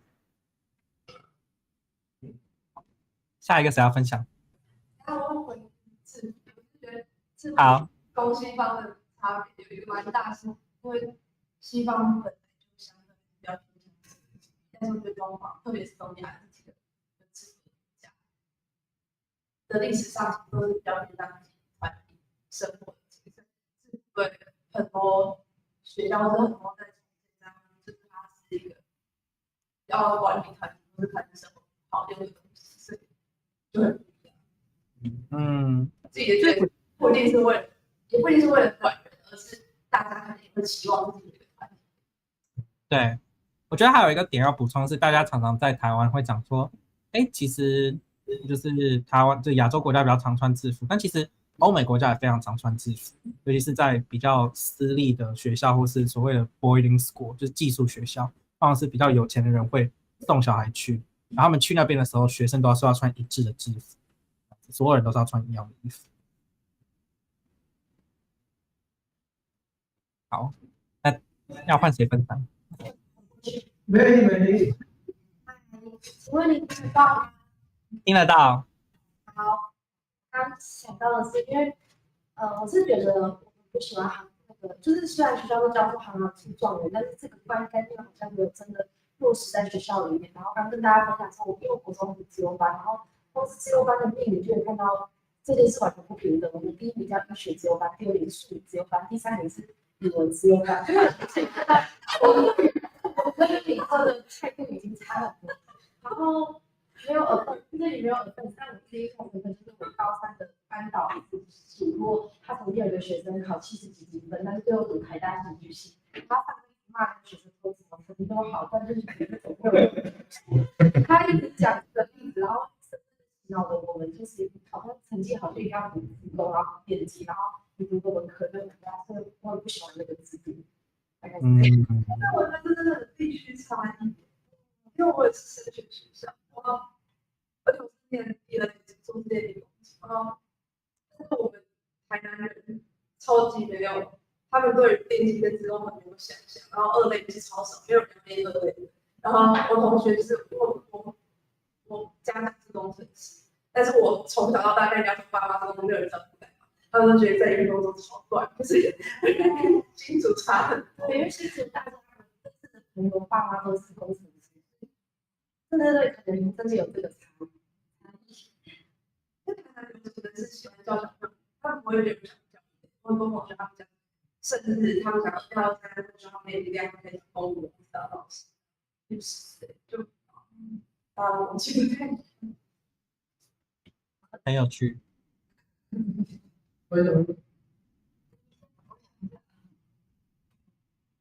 就我刚刚主要是跟大家分享这个差异，而且就包含我在升学，我遇到的都，但可能因为我是在有一个明确标准的思想，我遇到的是别人是大学好表现，但是好表现不被一定说是哪样，或者说每个人的家庭标准。然后，那我跟欧弟学刚好聊到也是讲高中是在有提到，欧弟有提到说，我们高中之前的教育是去读短处。但大学之后是要发展我们的长处，转换的冲突，然后我就觉得蛮有趣的。然后因为我在补习班，然后就是真的会听到有些小朋友，但他可能不到超好，对，可是补习班老师就会跟他说，哦，那你就不用再估算数学，你去把会的英文补起来这样。然后，但是这个对其实对数学蛮有兴趣的。然后结果反正他数学之后可能其实也是一知半解，因为他可能上课，他不会再跟亲戚，然后也没有很了解这个转变。我觉得是考试方式，因为他考试是每一科都要考，所以你就要去把你但我觉得我自己是蛮支持考很多科，就是都考很多科，就是通才的，我觉得是一件好事。所以我觉得我们大学的时候，我们台湾也没有真的很支持通才，就是大学比较做化学或者其实变少，大家其实到大学还是希望就是专精在很细的东西。那这样其实是很怪的，前面很通才，后面也没有支援通才。我觉得这个蛮有趣的，因为我并没有在你讲之前，我并没有特别觉得大学是用来培养，就是我没有特别觉得说大学是你要专精，然后高中是你要都会的感觉。这样子虽然好像看似某个高中的确学了比较多学科，但是同时大学也有博雅教育啊，大学也有通识教育，所以我自己没有特别觉得好像是这样子。对，其实有一些学校，国外的一些学校，它已经慢慢把设计当做是同时，例如或者他会强调是两个主修的。我觉得高中跟大学都会特别就是都其实可以学，可是我觉得比较像是学生基于，就是因为高中很基于考试，所以大学会每个月去上一点，然后大学很想要去找工作，所以他就是其他他觉得不重要或者是跨领域，本来是可以引导性。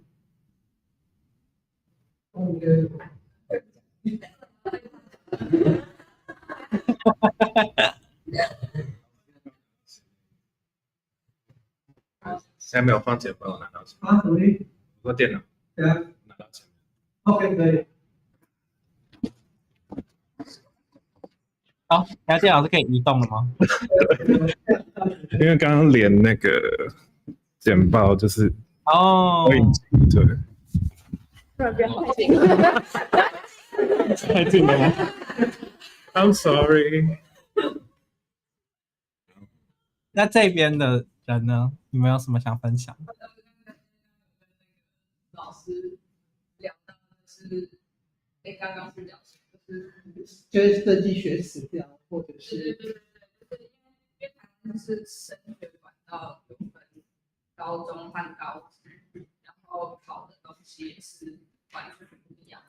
然后所以我觉得这两个体制出来的学生其实会差蛮多的。比如说像我在台科，就是因为他们高职生上来是考有一些固定要考的一些科目，比如说像表现技法或者是儒学之类的东西，它有一套就是标准的规则，要你怎么画海报，怎么画什么东西，然后一定要用麦克笔啊，然后所以我就觉得说，在所以在这课堂上看待，就是我觉得我还蛮可以明显感受出来，然后这个作品它很高智深，或者是它应该是高智深做出来的东西，就是整个 maybe 想法，或者是主要是呈现形式上面它的风格的东西，就是还蛮明显的。然后所以我觉得说像台湾这样子的环境，它就是有一半一半，我就觉得还蛮不错。就是可能大一、大二这个状况比较明显，但是 maybe 到大三、大四的时候，就是大家都已经融合在一起，要一起组成，然后一起做作品，然后那个差异，我觉得就几乎就没有。可是你看，我觉得比较有趣是，我听到好多老师，别的学校老师，他们都觉得说，这些应该要分开讲，因为他们觉得高职生都已经学会了，跟高中生混在一起讲，其实老师会觉得很无所适从。我说我听到有一些就是中南部的老师，甚至比如说我朋友他在另外一个国立大学，他曾经跟我讲过，他觉得说我们把最好的高职生都我们之所以好，是因为我们把高职生这些已经都学会了，而且都很厉害的学生来入学，所以台科好，他就觉得就够。那他们反而因为他们都是高中生，然后都要从头教，所以这个学生的程度都表现没有。那我说跟我的想法完全相反，因为我自己完全相反，是因为我觉得我的考试高职班的教学，或者是因为最主要是因为我在高职班教，所以我知道说这个问题往往其实就像我讲，就是说他已经被框架在一个框框，他很难再去。学生其实，那他到了大学之后，如果大学的老师没有办法让学生知道他其实是不足的话，学生会觉得我已经学过了啊，为什么还要再学？他在心态上面就比较不容易，真的能够再去学习、再去成长。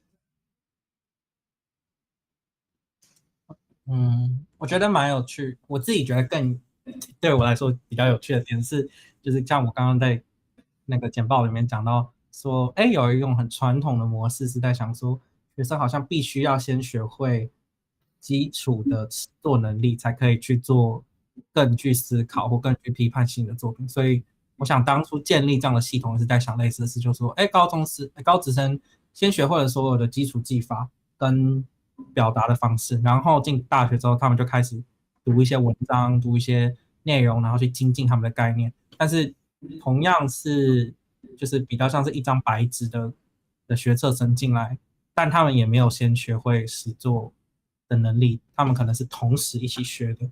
那这样的教育在这两者身上看起来有什么不一样？一定要是先学会实作，然后才可以精进思考能力吗？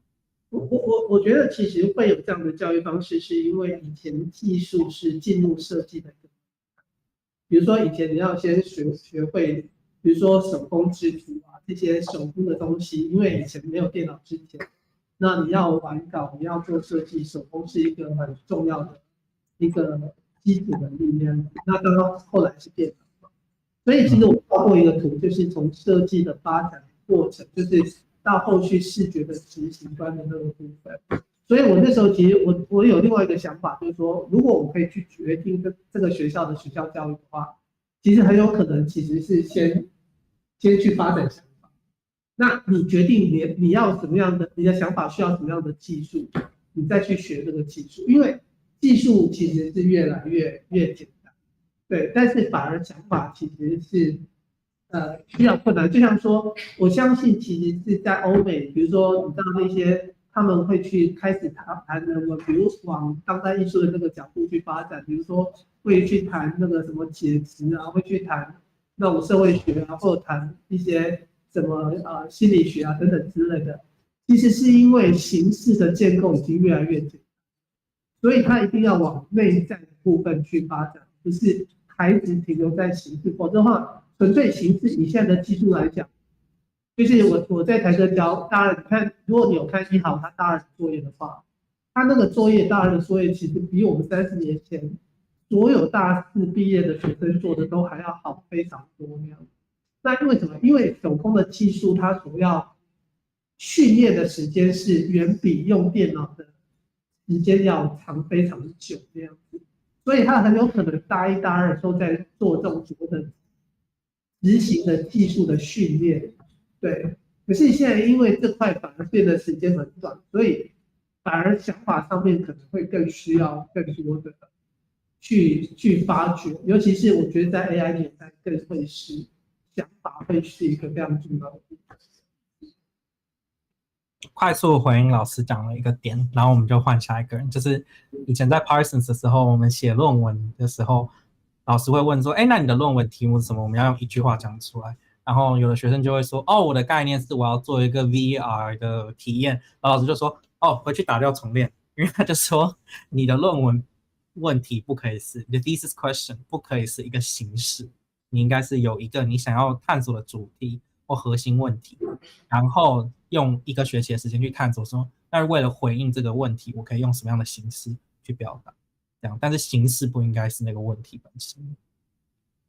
所以其实我就发现说，平面设计师很多他到最后他没有想法，但是他因为他的技术很好，所以技术很好，就是说他字排得很漂亮，他画面处理得很好，大家其实就会被这个地方所迷惑住，对，因为就不会再去探究他视觉背后的那个概念、想法、创新，而只是看到那个美感这件事情。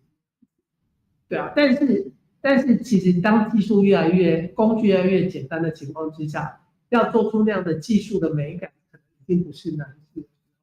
你到后面比的其实就是那个概念的问题、创意的问题等等。好，换下一个人。OK。哦，我不知道大家有没有考过术科考试，就是我觉得术科考试像很像走在高职跟高中中间的，就是另外一个然后我考过2次，高中考过，升高中考过1次，升大学考过1次。你是美术班的是吗？美术班，对。然后我会发现，那个考试也被框架住了，每个人都被框架住。像有一科叫创意表现，然后我班上有一个同学是他画的很漂亮，他是有美感，但是因为他的用色比较低饱和度，可是他的画面是有创意，但是因为低饱和度，然后他就会打击。然后我们其他人就是你在管那个美感，我就是要分析，我真的很重的那些浓彩用不下去，然后就觉得。如果我是他，因为他真的是最后那个考试，他也没有采用我这种要分数的方法，他就是用了他的风格 style， 然后去呈现画面，然后就是拿70几这样，真的很差。就是你要获得一个好的学校，就是要拿90以上是一个好的入标。那这样分数对他来讲，很像在打击。但是加上他到底要会迎合这个分数。我的考试前一天我非常困惑，因为我一开始也很喜欢他的那个方式，然后我试着去学习他。然后我觉得我妈说，他说凭怎样说就给他送，我选了很重的才艺，然后我确实也得到了。那我就觉得，或是有很多学生在术科表现得非常好，然后他们在术科上建立了信心，但他们进大学之后，老师就说忘掉你们以前所学的任何东西，我们现在就是砍掉重练，然后他们就觉得哇，好困惑，那我为什么要花这么久时间练这个术科？所以其实你知道美术系更惨，尤其是走当代艺术路线的那种北艺大之类的，就是说学生可能高职那个考术科的时候都考很高分，然后才能进水彩和素描那些东西。就他进大学之后啊，老师对于你还在画那些东西就很不屑。有一个框架在，那就是高分。然后我就觉得有啊，因为这位老师就有讲，因为他北艺大毕业，就是。他是有他的风格，他从高中就有他，但他还在画。其实木老师，我跟你讲，其实关键其实是老师。为什么？因为你说，其实决定分数的是，所以他的观念是认为只有这个框架，那你做不一样的东西，那个不一样可能他看不到，因为他只要那个框架，对，所以其实关键是打分数。他们会回去考，他们在管老师，他们说什么银色的墨跟那个黑色的墨交换写那个书法还是什么的，然后去揣分数到底会哪几。在纽约的很多学校，就像老师说的，评分是很，因为就像我就是前面简报有讲到说，如果我们希望学生有自由探索的空间，但我们又根据一个固定的标准去评分他们的作品，那学生怎么会敢探索？学生都会觉得说，那我就是尽量做你喜欢的东西就好了。所以现在在纽约的大部分有很多学校，我当时毕业的时候只有一些科目是这样子，但是现在我听说很多学校都是，尤其到研究所就只改成纯粹是及格跟不及格，就只有 pass 跟 fail， 所以老师再也不帮学生打 A 到 D 的分数这样子，他只根据你的努力程度去判断说，你是不是可以通过这门课这样子。刚刚有没有是不是有个人跳过？我没有忘记。你要分享吗？那我觉得我跟大家很不一样，我是普通班，然后我也考数科，我后来是对，然后现在，所以可是我觉得我好像比较，就是我可能接受到的教育方式或是家里教育方式是比较正确，但是我有点屏蔽掉，然后就是自己做自己可能艺术有关的事情，我没有去管其他的，然后我觉得这个可能是我自己有发现，我可能例如比较明显觉得，我觉得我在跟他们是边缘人嘛，对，就是大家在考试，然后我在那边画画的，然后那个术科考试，那我也觉得老师很重要，因为我自己被观察到一个现象是，那你术科考试虽然有得高分的技巧，然后可是真的很有才华的学生，他还是可以考高，然后又很然后那群学生最后应该也不是我，因为我刚才很明显是有一群很好的学生，他们最终也没有做纯艺术，他们直接跑去北艺的新系，然后是蛮鲜明的。然后我很多的美术系同学，他也都是自己会想办法去结合，说自己去创造一些 group， 然后自己把自己的艺术产业发扬壮大的感觉。所以我自己觉得，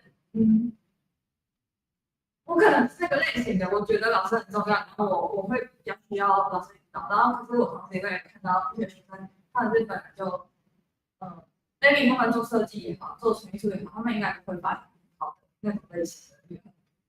哦，你是台艺还是北艺的学生？你以前台艺的哦。我以前我很多朋友都是台艺的，我以前很常去，而且有很多朋友是夜间部的。然后我记得我去台艺的时候，你是夜间部的吗？还是不是？不是，我是日间部的。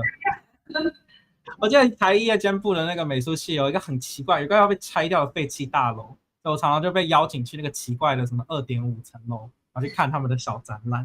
这样子，那时候我就觉得说，对，我就想说，哇，太酷了吧，太好玩了！就是学生，我最喜欢这种学生自发性的活动，在没有资源的状况下创造资源给自己，然后也不是就是学校一边是仰赖老师给你指导，但同时间学生彼此之间的互相学习，我觉得是很重要的养分。所以后来很多人还有之所以继续做创作的原因，就是因为他们当时建立了很好的这种关系跟互助的想法。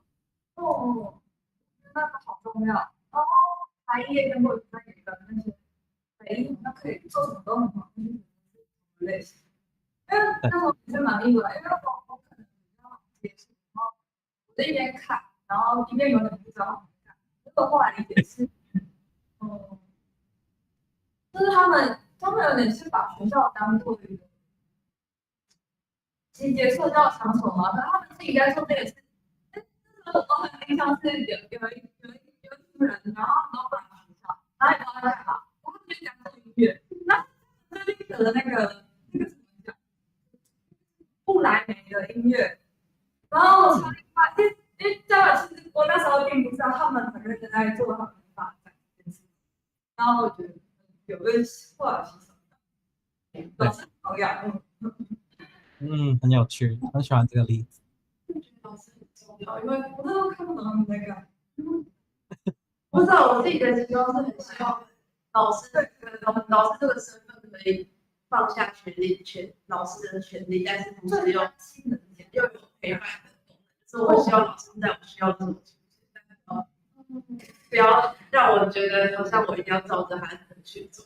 因为我大学是参加设计，然后我们系的所有的设计课，就我们系自己学生的选修课跟经典课都非常重，然后老师都是会100%投入在里面，是会觉得被老师抓得很紧的那种情况。然后我觉得是有好有坏，是有时候我跟我家人就跟家人说，哇，你老师好用心哦。但另一方面我就觉得，那大概是全部都老师在做好了，真的会老师真的是，我有时候就觉得老师可能不用投入这么多，或是可以，特别是一些要我们自己创作的东西，因为像有一个比较常在上课的老师，他就是我们台上还是16周，但是我们18周办成的，然后从16周真的每一天他都在学校，然后他就希望全班上堂课大家都到学校。他甚至可以从早9到晚10，老师都会在那边，然后他大概每过2个小时都可以打电话问你的进度怎么样，就是超恐怖。然后就是对，然后还有那种就是晚上8点打电话问我进度，然后跟早上8点就打给我，就跟他说我就想跟他说睡觉。我觉得很有压力，但是有一次我后来我就上了那个课，但是后来听学弟妹说，那个老师有一年他因为真的有他计划要出国。然后呢，他就不得不就是学生要自己把期末展办完这样，然后他就去出国，然后结果回来，其实这个期末展还超好的，而且甚至还蛮有趣的，就学生自己做。然后那个老师回来就说，其实他不在学校里面，大家也还是可以做出很有趣的东西。然后我们那时候就会觉得，因为我觉得只要老师这样，可能是高中大家的影响，我们大家还是台湾还是会蛮想要设定一个老师想要什么，很想要照顾老师的需求去完成。然后就像我人生之路，老师完全放手，我其实有时候也蛮像老师就感觉好像一个比较良善的关系，比较知道这个可以办。我觉得我很需要，但是我以前都是升学，所以我一开始也有卡在跟老师的里面循环，一直到后面比较放需要的，但是我知道很多人跟我我觉得这就是为什么我其实有点。我不知道台湾的学校有没有在进行类似的结构，但是那时候去研究所的时候，我很开心，就是国外的研究所通常大部分都是就是像我说的是 studio 制，所以它不是研究室的方向，不是一个老师跟你这个研究所跟你2年3年的形式，是你每个学期都会换一个指导老师，所以你的论文会经手至少4个不同的老师，如果你读2年的话。然后这个学期如果你跟这个老师合作不愉快，然后在学期末的时候结束，然后你就说下个学期我要换另一个老师，然后他会给你不同方向的指导，这样子，所以那个作品最后都有点像是一个是混合授，就4个老师的概念跟你的概念混在一起，可是不会有那种我觉得说怎么没有办法结束，我跟这个老师真的不合的那种感觉。这样当然有很大一部分程度上面是因为制度面的关系，因为国外的就像我说的，教学式大楼就是 teaching institution， 并不是以老师的论文品质跟学生的就是老师的那种就是学术产出作为唯一的衡量生成的标准。所以老师并没有那种压迫感，会觉得说我要带一个很优秀的学生带2年，然后写出一篇优秀论文，然后所以我才可以升成副教授或什么之类的。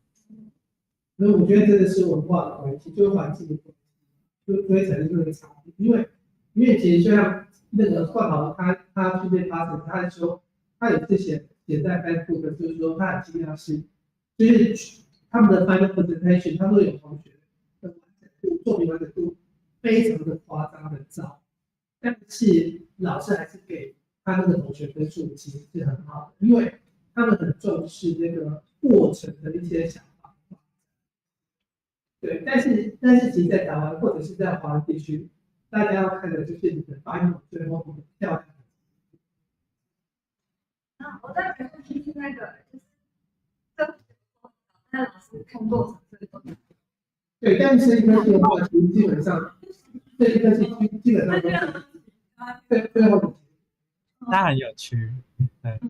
但文化可能会自己理解，因为我学教育的朋友，他就荷兰念书，然后荷兰教育这些就比较欧洲，感觉很先进，我会觉得很美好的方式。然后他就是上课，他也在那边上体验很好，但他可能在师培或者他就是，但他实际上这个东西，我可能要搬来台湾运用，不一定是我可以直接原封不动把欧洲那套搬过来，在台湾的课堂上进行的，就是可能有些学生也是会很惶恐。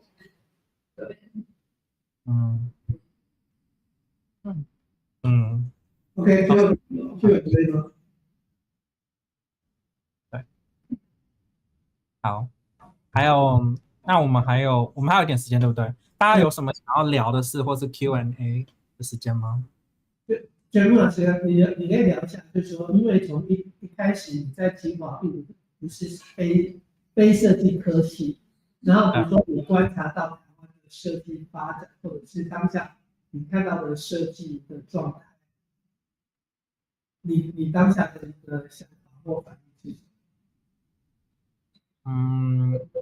我在读书的时候吗？对。我在读书的时候觉得，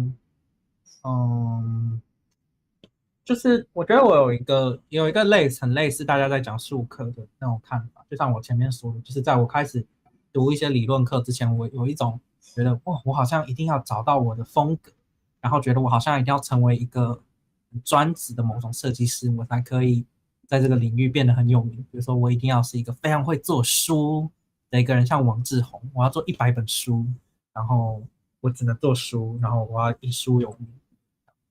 或是我一定要做唱片非常有名，或者什么什么类型这样。然后，但是我后来就觉得，就开始在做一些作品，跟在上课之后就觉得说，可是我觉得这不是我的路线，所以我觉得我后来才会开始想说，为什么没有其他的可能？就是设计师，应该有很多不同的种类的设计师，为什么一定要是就是这么分门别类？我今天是一个就有一种职人精神的感觉，为什么一定要是做书？然后我年轻的时候确定做书，我接下来就一直做书，一直做书，然后以这个为名，这样子。为什么我不可以是灵活一点的？或是为什么我不是以这种形式的方式去定义我在这个设计圈的定义？所以我后来觉得，就像我说的，我觉得很有帮助的是，我在研究所的时候，我被要求要大量的写作，就很奇怪，因为我就想说，我是来那个上这边最优秀的技术课，然后我再变成一个厉害的设计师的，你一直在叫我写东西是什么意思？所以我一开始也觉得这个课很奇怪。那后来我就开始觉得说，其实写作是非常有帮助的一个训练，因为它可以让你去写，在写的过程中去摸索说，也许我并不是，比如说我像我以前觉得说，我一定要可能比如说如果我要往数位方向走，我一定要是一个很厉害的 UI UX 的设计师，我要很会做 App， 所以我才可以进很好的公司什么之类的。但是我在写的过程中发现说，其实我有兴趣的并不是那个东西本身，我不是有兴趣 UI UX， 而是我想要有兴趣的是，比如说怎么介入社群，怎么去用科技去思考观点的逆转，或者是去思考我们怎么打开不同的 access， 就是让更多人可以去亲近科技之类的。然后这些比较大的问题是我最关心的，那后面的形式其实没那么重要。然后后来我写完这个作品之后，最近才又翻回去看，然后就想说，都已经过就是大概3年了，还是就是非常的，到现在我觉得这些问题对我来说还是有趣，所以我就觉得这些写作练习其实比起那些我当初觉得很重要的形式的练习，比如什么100天海报挑战，对我来说更有深远的影响，因为它更定义了我，就是身为一个人，身为一个设计师，身为一个创作者，关心的东西到底是什么。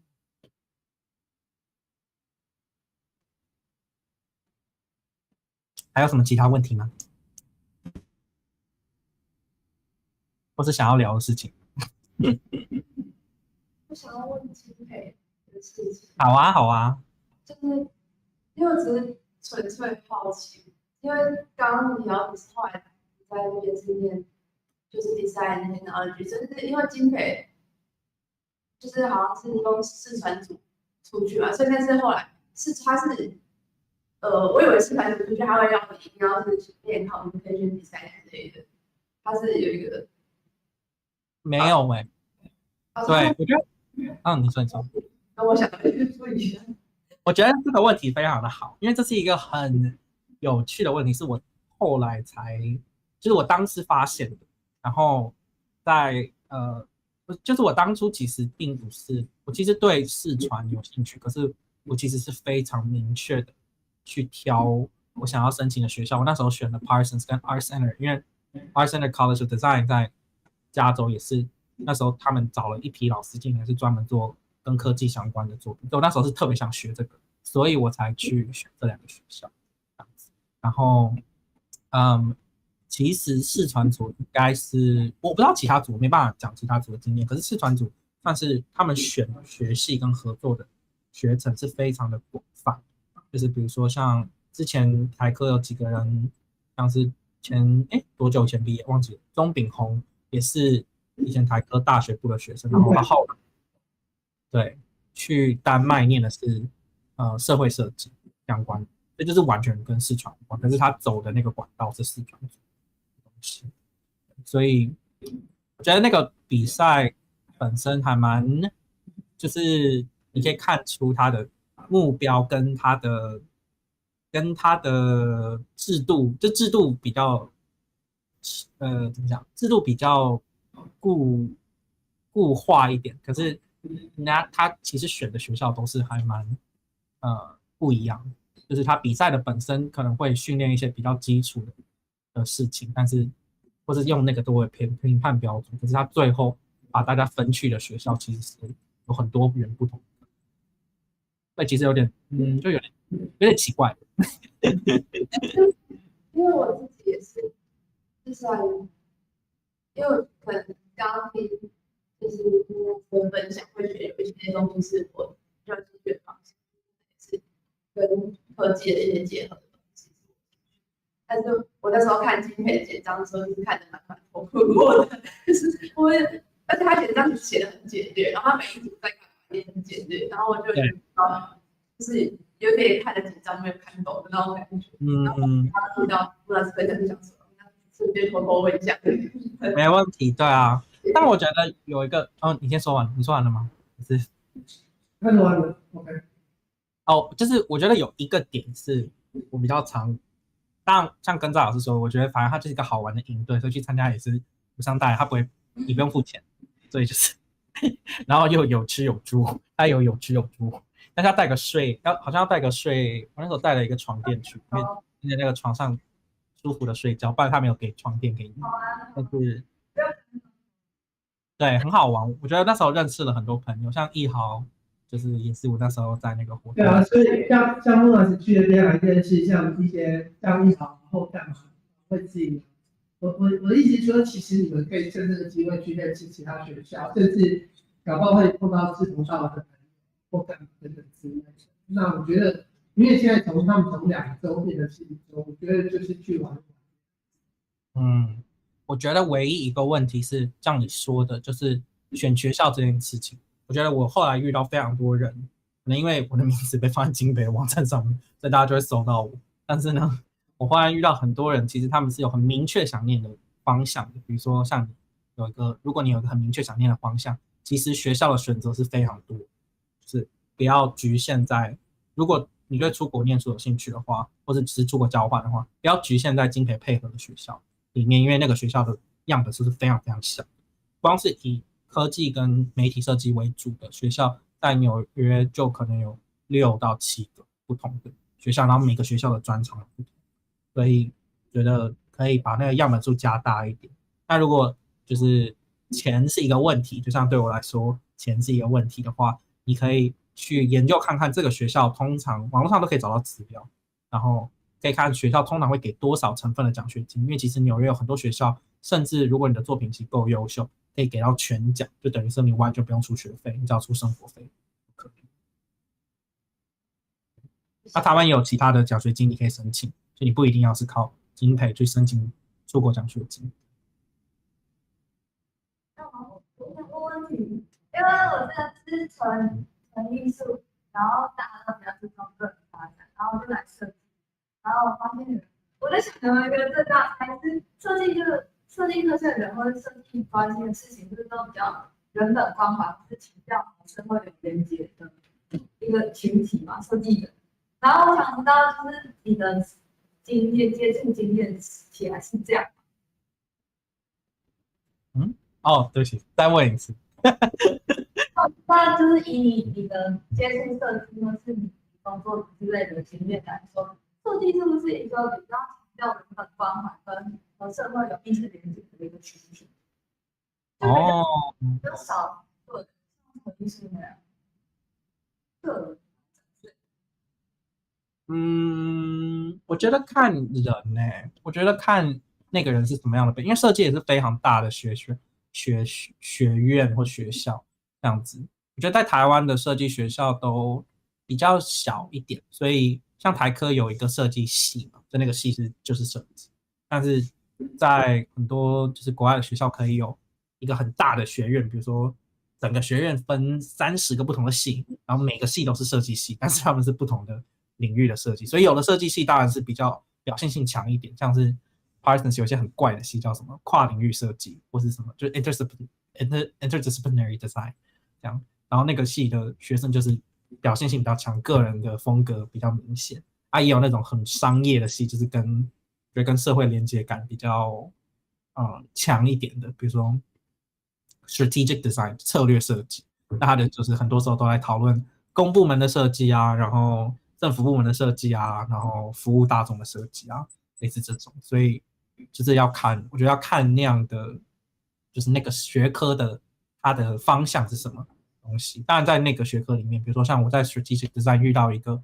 非常非常有才华的学生，以前是纯艺术毕业的，可是他想要去学一些更多方法论的东西，去进到他的创作里面，所以也是会有这样的人存在。我没有特别觉得这个 trend 是不是有这种感觉，就像艺术圈里面也有所谓的 socially engaged art， 就是社会艺术，所以这些也是有那种人，就是每天都在想说，哦，这个作品要呼应这个大议题、这个时事之类的。对，但跟学校风气也蛮有关系的，因为像我是 Parsons 毕业的，所以 Parsons 是一个非常左派的学校，所以所有的学生，我们的所有课都在读马克思，都在读女性主义，都在读反殖民，所以就是我觉得跟学校本身的那种风格也很有关系。也有一些学校像是 NYU 纽约大学有一个新媒体的科系叫 ITP， 然后台湾也是有很多人去念，那个学校就没有这种感觉，因为 NYU 是一个相对比较右倾的学校，他们商业感比较重，然后比较重视学生的创作发展、个人脉络，比较没有那么重，就是可能一些批判理论的部分。谢谢。我会。右边的朋友们，我现在看不到你们，但是你们有问题吗？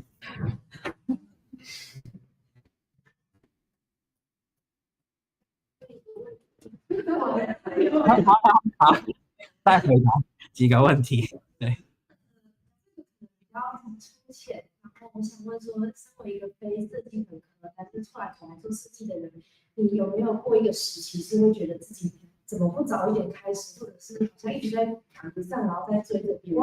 有没有曾经有过这样的时期？然后你是怎么调试的？有什么样的阶段你会转变这样？那你再讲一次，我现在都有点听不到，你再讲一次。好，对不起，我傻眼。就是身为设计非本科的人，你有没有曾经一个时期？因为我自己也像有点像这样的状态，想问你有没有曾经一个时期是觉得自己怎么不早一点来读，或者是怎么不早一点知道这些东西，一直在追赶？那如果有这样的时期的话，你是怎么调试心态？有啊，就像我说的，有一个那个 PPT 我放超久，我就说我在念那个工程学院的时候，一直在想说，我为什么坐在这边？我为什么在这边坐这么久？然后我旁边的人都已经得了红点了什么之类的，为什么我在这边听化学课，然后在那边坐着做我觉得没意义的事情？那我觉得那个时候我特别焦虑，但是我觉得这件事情就是我后来觉得比较大的是它的，就是我常常想跟尺度有关这件事，我觉得这个跟在老师应该是可以讲更多尺度这件事情，因为我还太年轻了。但是我常常觉得说，就是这是一个，就是人生的竞赛是一个马拉松嘛，所以不是越冲得越快越好，很多时候它是一个长跑的比赛，所以你现在之所以前进的比较慢，但也可能因此你有。就是你可以看到说，你有很多学习的空间，所以你可以因此跑得更久，然后跑得更远，这样子。你常常觉得说，还有很多东西是可以学习。像我现在就是今年已经找到助理教授的工作，可是我就觉得说太好了，就是因为这个职位，我可以看更多的书，我有更多新的东西可以一直学下去，这样子。然后当然有一些人是比我就是可能在同样的程度上已经往到很前面，已经开很多自己的工作室，然后做很有名的案子这样子。但我就想说，我跟他们是在不同的跑道上面，我的跑道是前面还有100本书在等着我继续读下去，然后继续做不同的作品。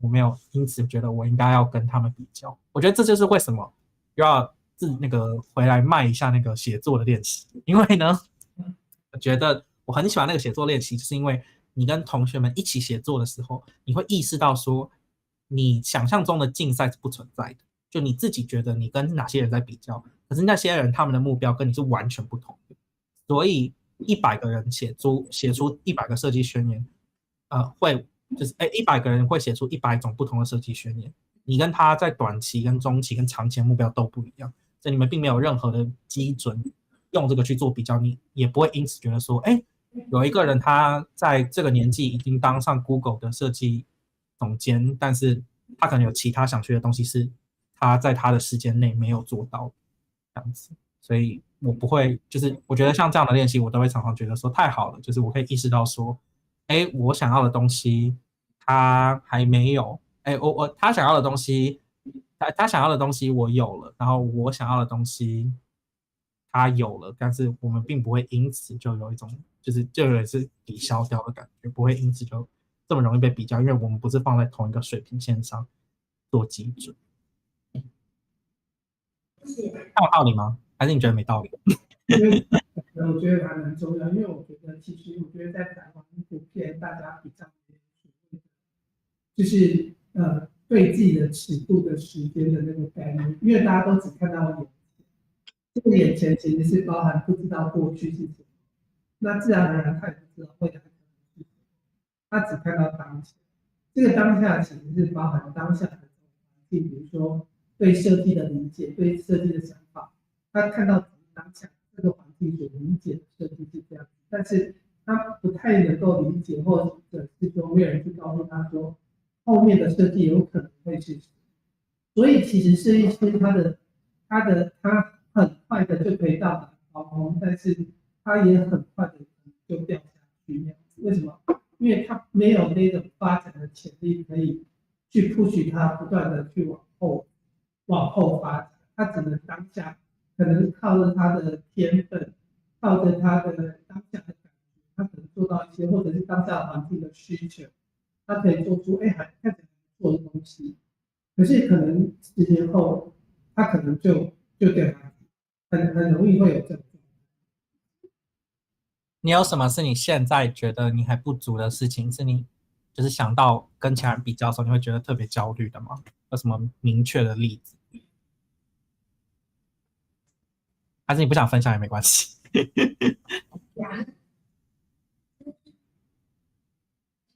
就有时候觉得很多事情是大家之前就知道，现在才开始接触到，然后就想说，我这个年纪才开始接触到，看像因为我上礼拜去参加一个讨论，我就看到很多这个年纪的人已经在为硕士、博士或者是更深的学术界发展，然后刚突然扎到这个领域，然后有这么多研究事情可以做，会不会一直比别人啊之类的？但我刚才在想，可能或者升学，或者是我一直在一个升学跑道上，一直跟别人比较，却没有把这时间发展就是我可能跟不同时期列的人在比较，或者是说，甚至不一定都比较，但是我们就是面对自己的时差。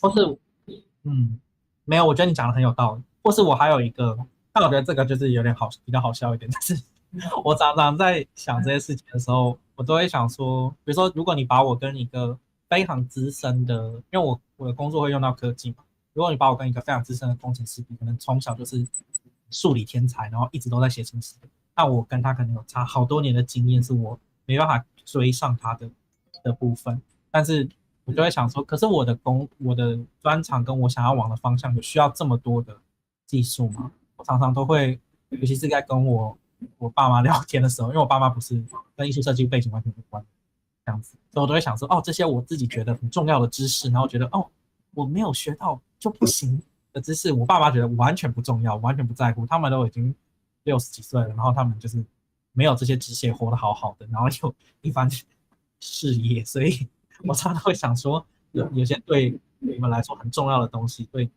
如果你的跑道不是在那个上面的话，对人来说其实一点都不重要，所以你不需要设那么多的，就是不要对自己那么严格，说我一定要知道这些，我才是一个合格的设计师，或是我才是一个优秀的设计师。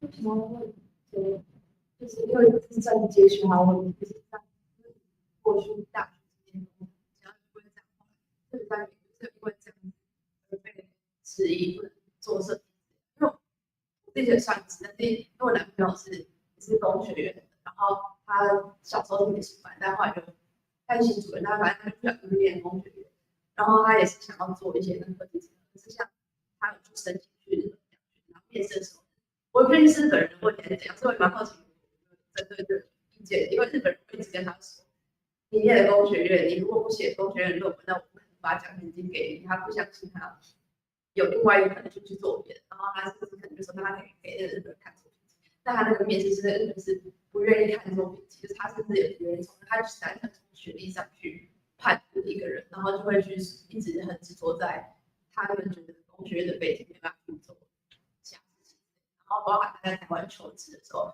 也会有蛮多都会是很执着在这个工学院的背景，但我觉得这个情况或者说如果在面试上会这样。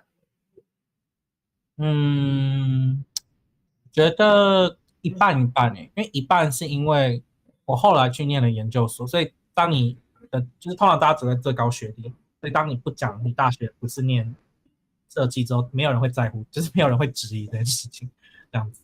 然后还有另一个点是，我觉得我申请的职位通常都是比较复合型的，所以我其实不太会被，就是我反而觉得对我来说，我的背景是一个加分项目。这样很多人会觉得说，你有受过比较系统式的技术的训练，所以你会有另一个先天的优势。这样子，我觉得我有好好利用这个背景。但是我也有想过说，如果我今天大学念的是完全无关的，比如说我可能念的是，但工程有分是比较跟软体有关，比如说化工，可能化工跟设计就离得远一点，化学工程就离设计有点蛮远的，这样，或者是比如说什么。还有什么设计跟土木工，也还好，土木可能跟建筑比较有关，对，类似这样子，就不知道说那样的状况是什么样，所以我觉得可能要看那个人的，就是像你说你男朋友的背景是什么，他是哪一种工程，然后这件事情对他来说是加分还是不加分。有很多人在美国会选择性的去隐瞒他们过去，这是求职的一个角度啊，就是选择去隐瞒他们过去的背景，如果这个背景没有加分的话，就不要特别提。或者这个工作经历没有特别加分的话，就不用特别提。那我比较好奇是那个你大学要去念那个硕士，是在美国那边，是有面试或是经培的时候有用这个工学院的身份被问过吗？有，但是我觉得我觉得这是比较就是策略性的，就是我觉得我把我的大学的背景很有技巧的当做一个优势，那个我觉得我才跟在老师等一下要加入一些那个分享，因为我当时有去面试台科的设计所，然后有他有录取，对，他录取都想起来了。所以老师可能要说，就是要有听过我策略性的使用这件事。你应该是录取第1名还是第2名，对不对？对。所以我觉得我没有因此受到一些挑战，可是但这是我的经验这样子。那我很难说大的面向上是不是每个非本科的人都不会因此被受到质疑。我觉得这件事情我没有办法评论。但我自己是因此有获得一些优势，因为我就是很有策略的去分享我的背景。但有没有是不是没有答到你的问题？没有，就是好奇问一下有没有遇过这个，因为非本科也是很多，像我们几个也是，但是我们都还算很离这个有点接近领域，但有一些东西会是在世俗的观念，有些领域会被打比较远，工学院可能一般，他会觉得稍微又在远一点点的，所以情况不太一样，所以好奇问一下。对，我觉得有一个刚刚你讲到有一个很有趣的是，其实经培的那个研究所配合的时候，其实学校是不知道你是经培的学生的，所以就是你去面试的时候，你就是像正常一般学生一样去面试。就是为什么每年有的时候会有重缺的状况，因为有的时候可能所有他们推荐的学生都没有收到录取信这样子，因为他并不是他海选的就是那些学校收学生的过程，就像普通生的学生收的状况是一样的。这样，你没有因为你是经培的，所以学校给你特别待遇。有配合的，所以你升前一定会上，没有不是这样。有像 Whisky 就是一直都没有收台湾的学生，他本来跟经培有，就后来就取消了做。Python 早上也重缺，我之后重缺了几年，然后我不确定现在还有没有继续合作下去。对，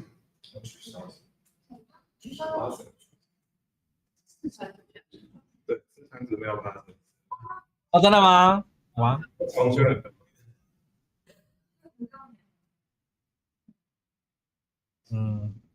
不知道。那你们还有问题？知道原因？我不知道我不知道。对，这个消息我们。OK， 好，同学还有什么样的问题吗？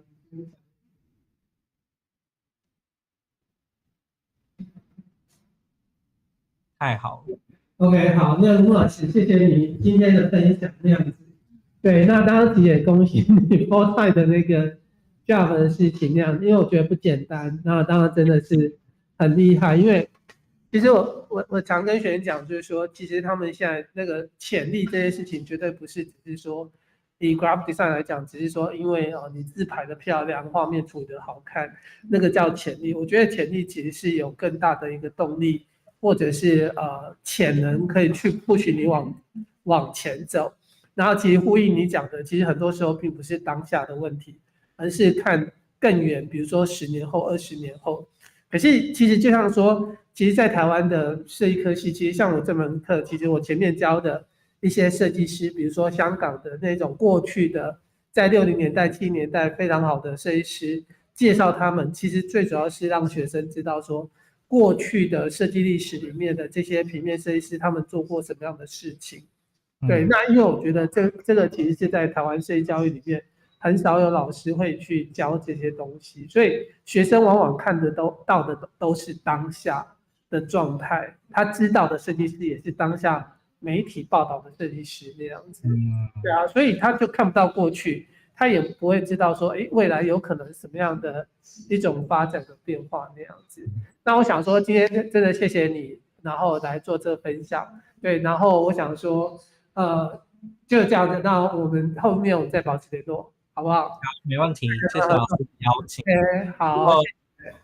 对，如果台客有什么想跟 Pred 合作的，也可以告诉我。可以，后面还有很多合作机会这样子。没问题，好，谢谢，下次见，拜拜。拜拜。OK， 好，我们想那个，的确。